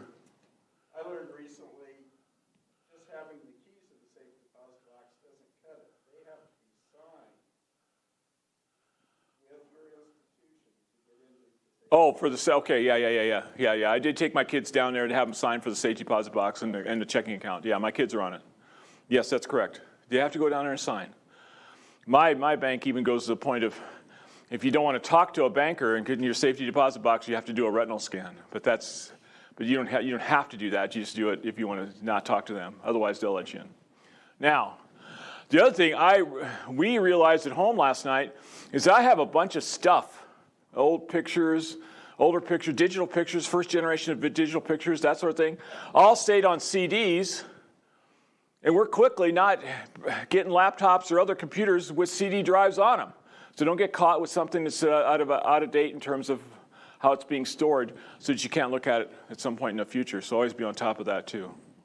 Onward. I'm going to be really short on my lease considerations for next year. I'm trying to do a myriad of things here kind of all at once. And I apologize right now for your handouts because I have some slides duplicated and I didn't mean to do that. That has to get cleaned up before we do this again. So this was our trial run. Jim, I think, cleaned up the slides, so I'll just go through the slides and talk about it as I need to. Crop share agreements. Jim wanted me to make a few comments about that. There's a few people that have crop share agreements in the building or in the room. Congratulations, it's still a very equitable way to rent. I still like crop shares a lot because it's listen, all this leasing stuff's a function of risk. How much risk are you able to take? If you're able to assume production risk with your tenant, that crop share agreement works perfect. If you don't want to share risk, take your cash and go on. But understand with a cash lease, you can't get the highs, but you will avoid the lows. On crop share, all that adjusts perfectly. Here's the other problem with cash leases that I found, not a problem. Here's what you got to know about cash leases. This is not a problem. When prices go up, cash leases go up, but at a slower rate. So who's making good when prices are going up? The tenant, right? When prices are going down, like from 12, 13 down to like 19 or 20, those 7 or 8 years, when prices are going down, what happens to cash leases? They go down, but at a slower rate. And some of them didn't go down. No, some of them never moved. Some of them went straight across. Who's making out good then? The landlords, okay? That's what you have to understand about the risk you're taking with a cash lease, okay? In good years, the tenant will make out good. In bad years, the landlord will make out good because the cash lease is inelastic compared to the market price or what's happening with the total revenue per acre. It's an equitable way to rent, usually requires both parties to market grain. It's a share in the risk and the reward. So crop share will share that risk of production evenly or equally between the tenant and the landlord, which makes it a very equitable way to do this. The good news is you get to, the pros of doing a crop share is you get to use management. If you don't want to do management or don't understand management, then don't worry about it. You also get more landowner control. You can provide mentorship if you're a retired farmer to a young person getting started, and you have some tax management things you can work with, which actually helps your tax load, and you share the risk, especially if the crop is good. You'll love that. The cons are you have to pay some expenses, your share of the expenses. You have to market your crop and then share the production risk if the crop is bad. The most common crop shares in Nebraska are 40-60, 50-50, 33-67. It should be 33-67, 40-60, and 50-50. Okay, here's how it works. In northeast Nebraska, from about Highway 92 northeast Nebraska, and in east of 81, almost all the cash rents are 50-50. You get into southeast Nebraska, especially in Gage County, Jefferson County, Sling County, those rents tend to go more 40-60. For some reason, I can't explain it, it's just history, I think. 40 going to the landlord, 60 going to the tenant. And if you go to south central Nebraska, south of Hastings, into southwest Nebraska, around McCook and Benkelman, all that, that's all 40-60. And as you get to the panhandle, that'll be 1/3, 2/3, 33-67, with 1/3 going to the landlord and 2/3 going to the tenant. I'm just reporting. There's no textbook on this, there's no law on this, there's no rules on this. That's kind of what happens in Nebraska. I'm just telling you, okay? Any questions about that? Okay. Oh, what else do I have here? That's good. Well, and then to avoid paying production expenses, landowners take a smaller percentage of the shares. Like in the Panhandle, I hear a lot of 75, 50, 25, 75 rents, no production expenses. Here in eastern Nebraska, it'll be more like 30-70 or 33-67. Does that sound close, guys? Okay, these are guys out in the field doing the work. Okay, so that is an alternative to a crop share if you don't like having to deal with paying expenses at the fertilizer supplier or the chemical supplier.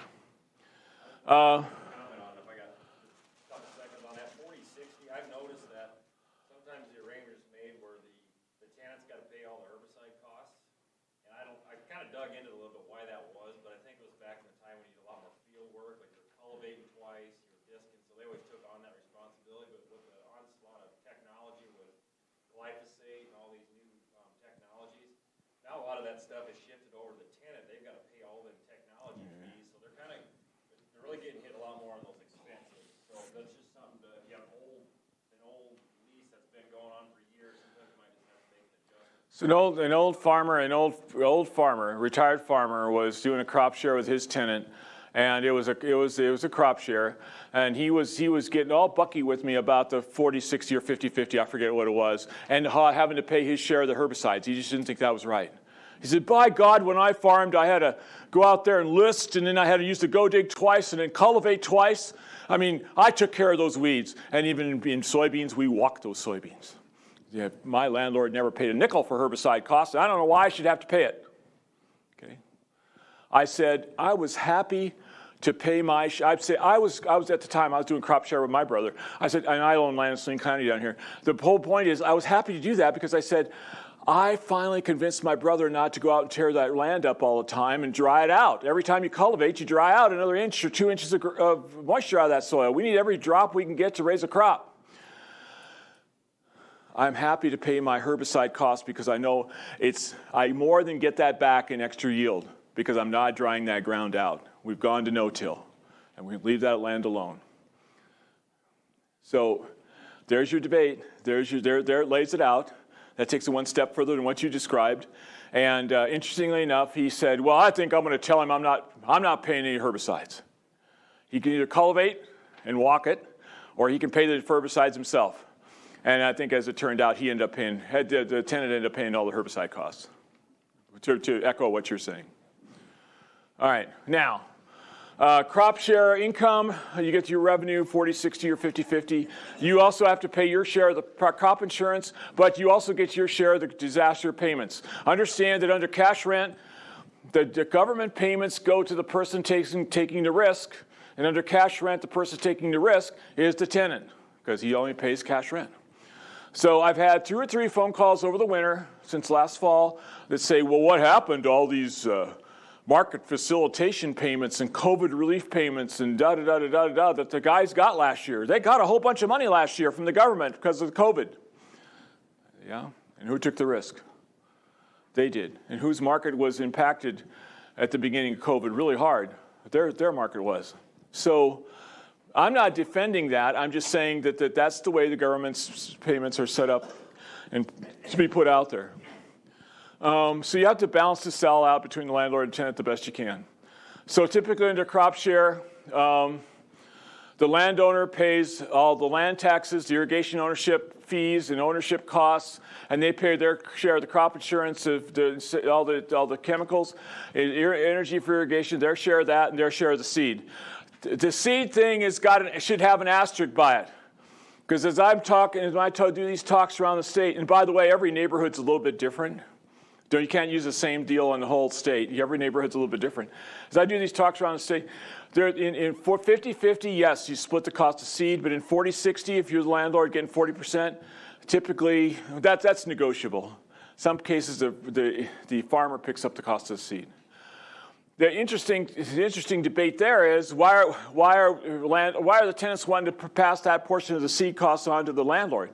Well, because they replaced insecticide applications, which they were having to do, and the landlord was helping pay for, with the biotech seeds that are double and triple stack seeds that you don't have to put insecticides on because the seed itself takes care of that insecticide problem. The BT was the first one out there. Okay, all right. So for corn, I forgot even what it was for. Not rootworm, but for borer. All right, it's corn borer. Okay. Now, the tenant has all the labor, usually minor irrigation equipment costs, all the transporting crops, landlord's crop to the designated location, and then their share of the crop insurance and those things and all that, and markets their share of the crop. That's typically how it happens. All this stuff's negotiable. The number one thing I get negotiation on is I just described seed costs, but the other thing I get negotiation on is what happens when we need to switch that farm from flood irrigation to center pivot. Who's going to put the pivot out there? In some cases, tenants have started to put pivots out there, and therefore you may have to adjust those percentages a couple percent one way or the other to make sure that the tenant gets compensated for putting the pivot out there themselves. I'm out of time, so I got to kind of rock through this pretty good. And I just talked about that. I used energy for irrigation split. Custom application is a point of contention. Quite honestly, what you just said about putting on herbicide, the landlords think the tenant ought to pay for all the application costs because they're not cultivating. So that's negotiable too, all right, on crop shares. Seed split on a 50-50 especially, and the aftermarket. Well, and marketing the share of the crop, I know of quite a few crop share leases where the tenant does all the marketing of a whole crop, theirs and the landlord's, and then they just make sure the landlord gets a check for their bushels. That's whatever you guys agree to. So be sure you communicate. You review the lease several times each year, especially with a crop share lease. Just make sure that you're covering everything at harvest and at or right after harvest to make sure you have everything squared away. I know that I sent my brother a text last week and I said, hey, double check something for me. I'm not sure that the bushels are right on the corn. And he thought I wasn't really trying to question him, but he got fired up and he sent me a text picture of every load the corn that went to town. So I had all the information. And that was fine. He did his best. Okay. Now, some of these now we're going to switch over to some some cash rent issues, and it could be applied to crop share too, but these are especially cash rent issues what I want to talk about right now.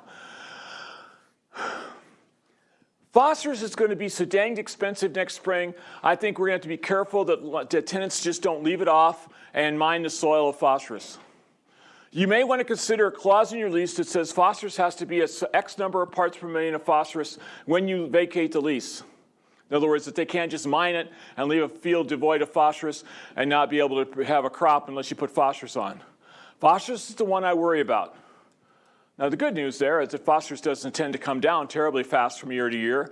And so if you put a nice load of phosphorus out there, it'll last 2, 3, 4 years. And so they don't have to necessarily put on phosphorus if they put it on the last couple of years or, within the last 2 or 3 years. But think about that carefully. And you may want to actually pay for a soil test and have it in the lease that if they don't have the right amount of phosphorus out there at the end of the lease, that they give you money so you can go put phosphorus on before the next person takes over. Lime should be a landlord expense. I don't know, I think 2006 to 2012, some of the tenants were feeling so bad about did such a big income per acre that they covered some of the landlord expense on lime. And now that we have to reapply lime, they're all going, oh man, budgets are tighter, I better have you help me pay for lime. And all the landlords are going, why am I paying for lime? I didn't have to last time. So it's kind of a little bit negotiable, but I think if lime's going to last 10 to 15 years, easy. So if you're putting out lime, if a tenant's putting out lime, he should have a clause in the lease that says, if it's going to last 10 years, if I'm out of here after 5, can I get part of my lime cost back to me because that's something I left there for the next tenant, next farmer. Just something to consider, and do it if you need to. Fixing excessive erosion, sometimes the tenant has the equipment to do that, but it should technically be a landlord expense, especially when you have great big holes starting to develop in your field. Other things to think about is who controls the cedar trees and noxious weeds in non-crop acres, especially if you don't have pasture. Either the landlord has to get out there and do it, hire somebody to do it, or get the tenant to do it and then give them a compensation. Especially on cash leases, you give them a little bit of a discount for taking care of that for you. Then you got organic versus non-organic, GMO versus non-GMO. Okay, be careful about that. The normal thing for people in town, especially people that haven't grown up on a farm, is to say, well, I want non-GMO and I want organic. Be careful about stuff like that because you can't have it both ways. If I'm organic, what am I doing? How am I controlling weeds if I'm an organic farmer? I have to cultivate or I have to walk the field, right? Because I can't use chemicals out there. But if I'm a GMO person, if I believe in genetically modified, or excuse me, if I'm it's a separate issue. If I'm going to go no-till, it's actually organic and no-till should be what I compare. I'm sorry, I didn't say that right. Organic and no-till is what I should be comparing. Organic says that I have to cultivate and I have to walk the fields or something like that. No-till says I'm going to leave the soil alone and not till it. How am I going to control weeds in that situation? With chemicals. So you can't do both. Either you're organic or you're no-till. You can't ask for both things. You can't do organic no-till. That's a little rough, all right? Because you're asking for weeds in. GMO versus non-GMO is that horse is out the gate. 90-some% of the corn and soybeans planted in this country are GMO products. We're not bringing that horse back in. It's out. The horse is out. We're not going to bring that back. And then what else I got here? I think I'll talk about stock removal later. Lease, if there's a pasture, who's taking care of the fencing? All right? If there's no fence and your neighbor wants a fence, guess what? The neighbor can petition you to put up your half of the fence if they have livestock and they want a fence. And which half do you get to put up? You go to the middle of the property and you look right. Right, you're right, not my right, you're right. That's your half of the fence you get to put up. Okay? And there's standards for that. It's got to be 4 wire. It's got to be every post has got to be 1 rod apart and barbed wire and da-da-da-da. Okay? Now, if there's pasture, also know that you have to have a conversation at least or have provisions at least to cover the big 3. The big 3 problems with pasture are fire, drought, and hail. You have to have provisions at least to kind of cover how you're going to deal with that because it does happen. And then guess what? You don't have a pasture that you can have any cattle on, all right? Most heartbreaking call, God, I'm running out of time. I can't tell stories. But you have to understand that I tell stories not to make myself look important, but to help illustrate a point to you. But the lady calls me up from the Grand Island area, north of Grand Island actually, and says, it's 2012, okay, the drought, right? Drought year. September 2012, she calls me up and says, my pasture is a road. My tenant has completely overgrazed it. What am I going to do? The tenant had the lease. He paid for a lease until October 1st. Technically, you can't do anything. He's got the lease. But guess who doesn't get to graze that pasture the next year? That tenant, okay? So you just have to figure that out. But talk about that ahead of time. Hunting rights. If I allow you to hunt on my ground, if I don't charge you and you fall into a hole and hurt your ankle, because I'm a good guy and there's a Nebraska recreational use law in place, you can't sue me. If I charge you to hunt on my ground, if I take money for it, or the recreational things you guys are talking about, guess what? If you get hurt, you could file suit against me because I was negligent and left a hole out there.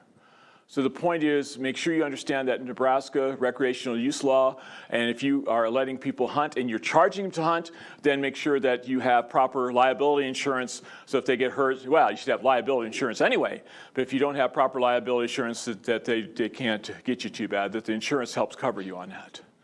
Corn stalk use, grazing. Don't worry about cows eating corn stalks. You usually typically don't leave them out there long enough to cause any damage at all. None. 0. University of Nebraska study shows that corn stalk grazing, even into the spring, has no effect on subsequent year yield. Nothing. 0.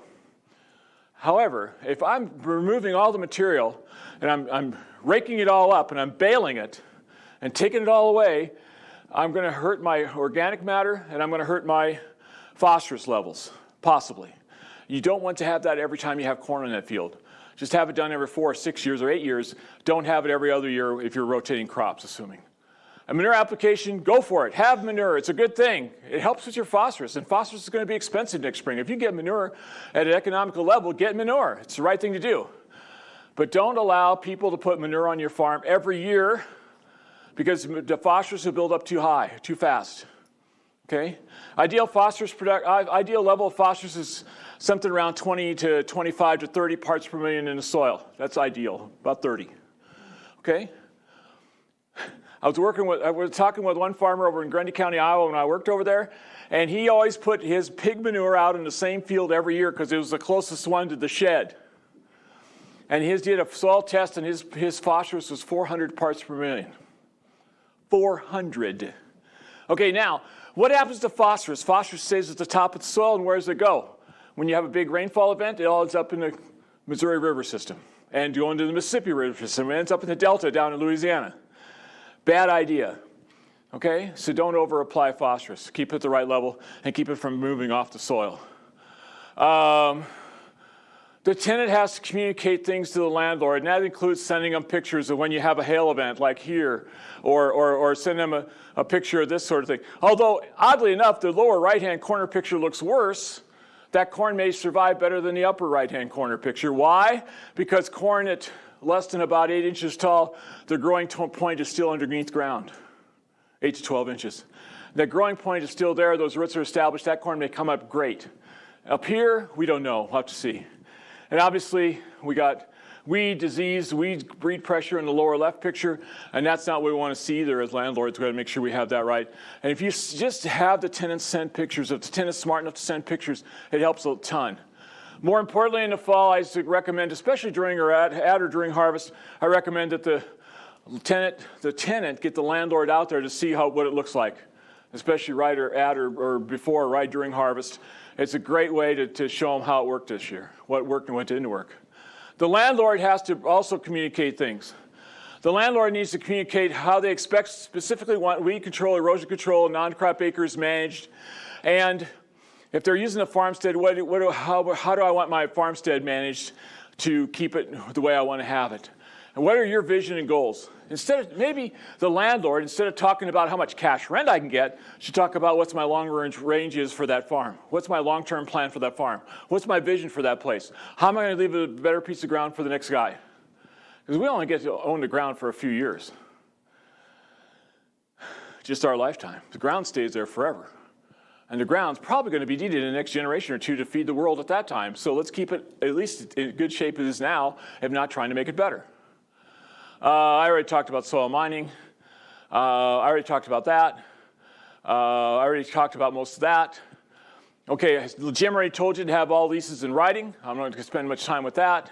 He showed you the Ag Lease 101 website. What happened here? I'm locked up. Oh, wait a minute. All right, here we go. Written leases are a must. Make sure you have all your leases in writing. Oh, the only thing I should say on that slide is just if you don't have a written lease, please get a written lease. The time to stop your oral or handshake agreement is by September 1st for the next year. So leases, if you have a oral lease and you didn't stop it by September 1st, come March 1st when it starts for crop ground, it's still in effect all the way through February 28th to 23. Are you with me? So you have to end it by September 1st, not on September 1st, not after September 1st, by September 1st. In other words, sometime in August, July, whenever, anytime you want to. Just say this lease is ending. And if you're willing to work with them, then you just tell them how to get the lease set up. If you're not willing to work with them, then you say, hey, you're off. Make sure all their stuff is gone too. Some farmers think that they ought to be able to leave all their excess machinery, trash, broken down equipment out there with the two. No, you get to tell them they get to remove all that. Or on March 1st, I'm going to bring in the salvage yard, and they're going to pick it all up and I'll get my iron price out of it. Okay, that sort of thing. And then get into a written lease. Make sure your written lease has things like when's it going to start, when's it going to end, when are you going to set a termination, how much notice should you give, is it going to have any rollover or holdover clauses, and when will it be negotiated for the next term. Make sure that you have payment dates set. Jim talked about payment dates. I talked about soil and fertility and manure and weeds, okay? Make sure all those things are kind of covered in a lease if you need to have them covered. Okay. And then make sure that you have adjustments in your lease for what happens if the owner dies, what happens if what happens if the tenant dies, what happens if the tenant assigns this lease over to his son. Are you okay with that or not? Have that discussion before it happens. I'm running into more and more landlords that go, well, I didn't know the tenant was taken over.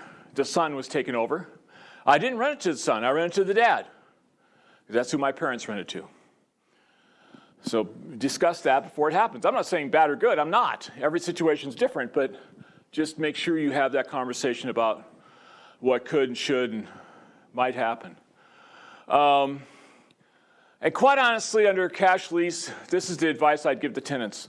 If you have an extraordinary year where you had extraordinary income off of a cash lease, like for instance, the guys that signed cash leases in 2005, 2006, and then prices went up, and they signed multi-year cash leases, I think that's a good opportunity for the tenant to maybe give the landlord a bonus when you have those really good years in excess of normal. And guess how much goodwill a bonus provides the landlord? All of it, all the goodwill you could ever hope for. So if you had a bad year and had to ask for some kind of concession, the landlord's probably going to give it to you because he understands the tenant's trying to be fair. So just understand that. I know you're not the tenants, I apologize, but anyway, something to think about. All right, we're going to go on. So here's my talk. Have a succession plan in place. Good communications are important. Get an emergency plan thought of. Get appropriate lease provisions and write everything equitably as you can. But most important, going back to the first point, communicate. Please communicate. Now, any quick questions? I got like 30 seconds. No quick. I'll be around afterwards. All right, thanks. Here's Jim. He's going to finish up. Here, you need your things up here. Or you can just use mine.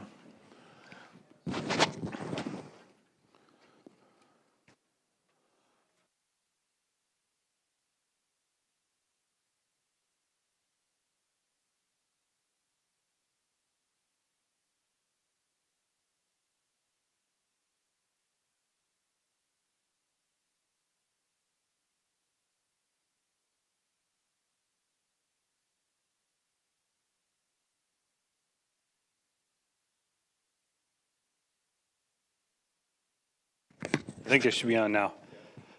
All right.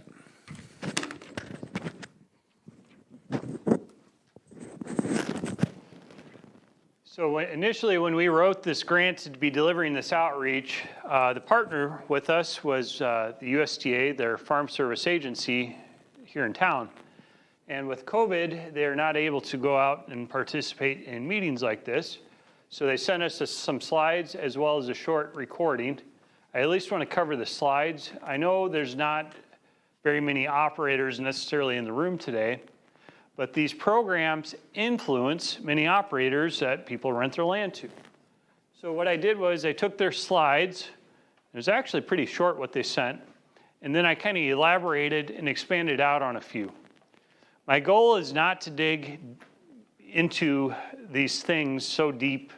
I've done meetings on programs inside of these slides for 3 hours.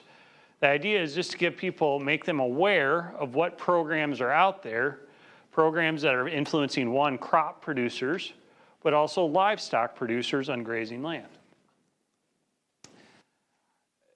If you go to the USDA Farm Service Agency website, you'll see there's a multitude of programs. They have very long names, some of them have acronyms, and it's very easy to get confused. In a nutshell, there's really 2 different types of loan programs. You have the safety nets. When I say a safety net gets paid when something bad happens. When prices drop really low, when rainfall drops really low and we have extreme drought, those are safety net programs. There's also disaster programs, and kind of in the portfolio of the overall farm programs, something that I'm sure at least one person here has, are Conservation Reserve Program Acres, CRP. And I'll highlight that towards the end of these slides. The other programs are more on the farm loan side. And I don't know if it's, given the crowd that's here today, I don't know if hitting on that topic would be a real high point. But just know, if you're a beginning producer or if you're working with someone that's a beginning producer is someone that has been an operator for less than 10 years or filed a federal farm income tax form for less than 10 years. There are many different loan opportunities for purchasing of land if you'd be looking to sell your ground to a descendant or whoever, or if you're someone that has limited resources, meaning you're in maybe a kind of a tight financial situation. There's definitely loan programs out there for them. Some of the programs I wanted to highlight. So I interned with the FSA for 1 summer. And you can imagine I am the way I am right now. You should have met me in college. I had a lot more fun then, right? And I remember sitting in this county office and they were rattling off all these acronyms. I'm like, don't you have a manual for that? They did. So you may have heard of these things. I highlighted 3 of them up there, and I'll highlight a few other ones. But I'm sure some people here have heard of the ARC program or PLC. Think of safety net programs influencing crop producers. LIP and LFP are more on the livestock side. So if you are renting grazing land to someone, some of those programs, especially the LFP, would be one that would influence them, okay? And as I said, in the overall farm portfolio, you have farm loans, you have the safety net program, as well as the disaster programs, all right?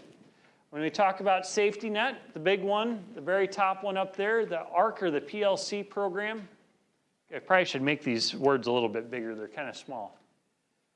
These are the programs that are safety nets for when prices or crop revenue drop.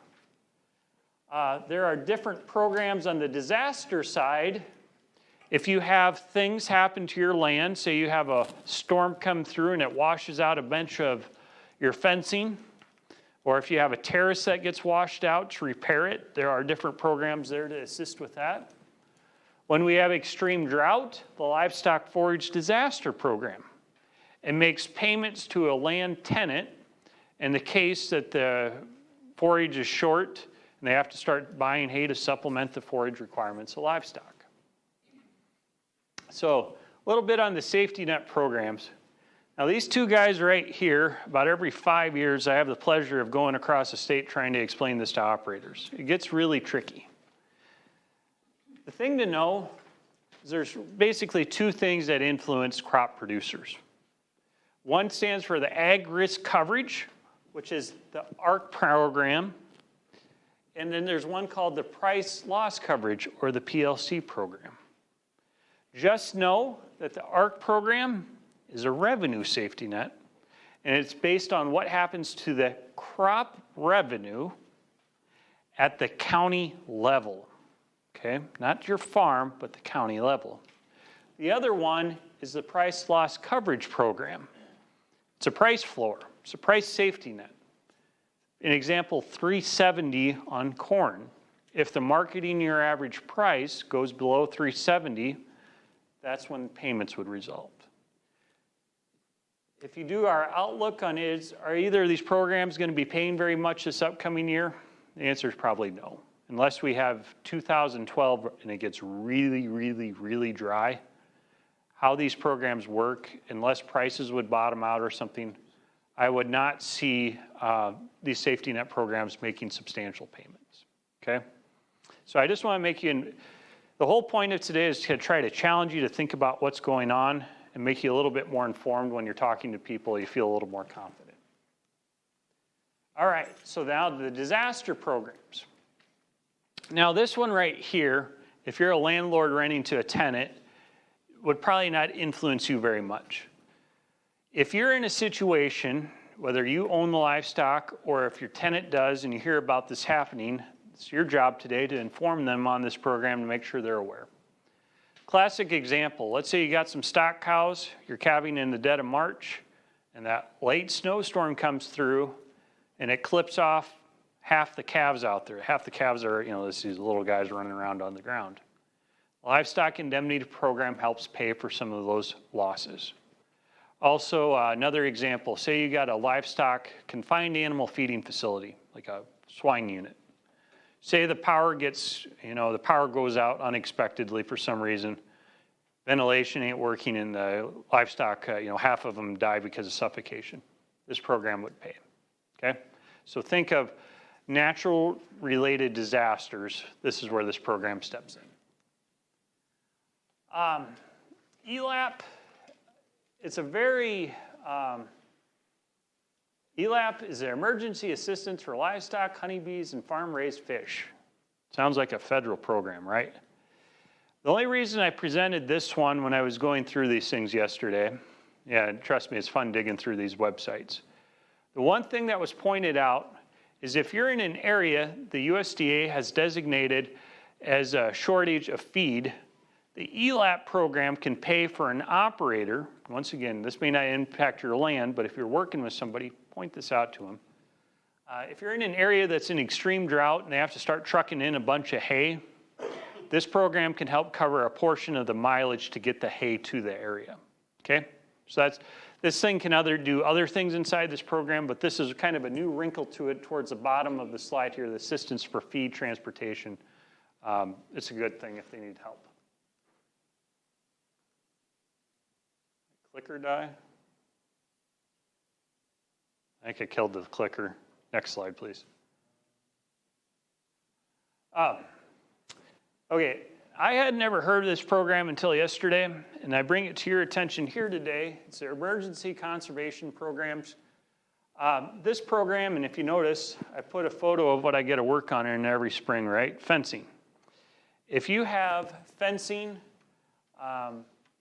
things, think of things when your property floods. Okay, I had a ditch that got knocked out on my property that needs to be repaired. Classic examples, fencing of various kinds, maybe a terrace. There may be some cost share money to help reclaim or restore what was damaged. So anytime, I would encourage you, anytime you have something bad happen on your property, pick up the phone, call the FSA, say, hey, this is my land, this happened. Is there any kind of cost share or something that can partner on to help me improve my situation a little bit? All right, next slide, please. All right, the biggest one, and I think a lot of us here, if you're aware of drought, you started seeing this map. And if you're aware of UNL, we have the National Drought Mitigation Center with the drought monitor. And this was the current drought monitor that I pulled. And despite our football team, red is not a good thing to see on here. What's red mean? drought. Extreme or severe drought, bad things. It's not go big red. You don't want that in this. What do you notice? Western half of the U.S. is pretty damn dry, right? That's one reason why when you talk about livestock, I think there's a lot of old cows going to town this fall and winter. I think the livestock numbers on the beef side are going to be down because of this. But setting that aside for a second, if you are renting a property to someone that's grazing land, and you're in an area that meets the requirements for extensive drought, there are assistance payments that will be made that help offset the loss of forage production, and it would be targeted towards buying hay or something like that to supplement the feed and nutrition costs. Okay, program doesn't kick in all that often, but it did kick in a few counties in Nebraska this past summer. I think you have to be in D3 drought for 8 weeks or something. And if you're curious, there's a website link down there. You can dig through the slides and try to find it that way. All right, next slide, please. Okay, Conservation Reserve Program, CRP. Next slide. So a few comments on the Conservation Reserve Program, and I'm sure there's at least a handful of people here that have it. With the FSA, if you're not aware of the CRP, you sign some type of a commitment. Typically, it's either 10 or 15 years. There are other programs that are longer. With that commitment, you're going to sow your ground down. The ground would probably be, an example, highly erodible along the edge of a field or something like that. And in trade for that, they're going to make you a payment. Now, if you remember in your handouts earlier today, we pointed out that USDA cash rent map. Anybody wonder why they do that survey? They don't do it for me for my presentation. The cash rental rates that are paid with these programs are tied to those maps that you have in your handouts. Now, they don't pay that exact cash rental rate. What they do is they take that cash rent and they put it against the soil index, where the better soils are getting paid more, the poor soils are getting paid less. If you want to do some other conservation stuff, they might throw you a little bit more money. But be aware, there's been a pretty active enrollment going on right now. Payment rates are very competitive, but also you got to keep in mind they're competing against crop operators. Next slide.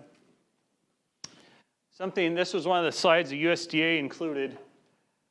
If you have, let's see here. So there's about 1 million acres re-enrolled into the CRP program in Nebraska. We always have acres coming out, always have acres going in. I'll tell you, if you do choose to participate in these, make sure you're aware of the requirements. Requirements might be, what do you have to sow it down to? Do you have to interseed something every 5 years or 3 years? Is there any cost share on that? Just be aware of what you're getting into. Next slide, please. And with the CRP, they take those soil cash rental rates, those rental rates that I had in your handouts, and depending upon which contract you're participating in, they're going to take a % of that. And if you are renting, and one other wrinkle, and I think this was the last slide in this handout, if you are renting a CRP property or a former CRP property to a beginning producer or a socially disadvantaged producer, which would include a female operator or a minority, you can receive additional CRP payments beyond the length of that contract, even if it's being actively farmed. They're trying to incentivize people to work with socially disadvantaged female or beginning operators. So if you do have any CRP coming out and you're renting to someone, I don't say young producer, you can be a beginning producer. We're finding a lot of beginning producers, you got to go work somewhere for a while, make a little money and get a wife, all that good stuff. And then you can kind of get your skin in the game when life settles down. So I'm going to hit the next slide, Al. With that, I think that's going to tie us up today. We also have a little video clip on the lending program, but I don't know for this audience if it'd be the best thing to play, just given our time constraints. If you have any questions, Allan and I can come up here and talk. Your only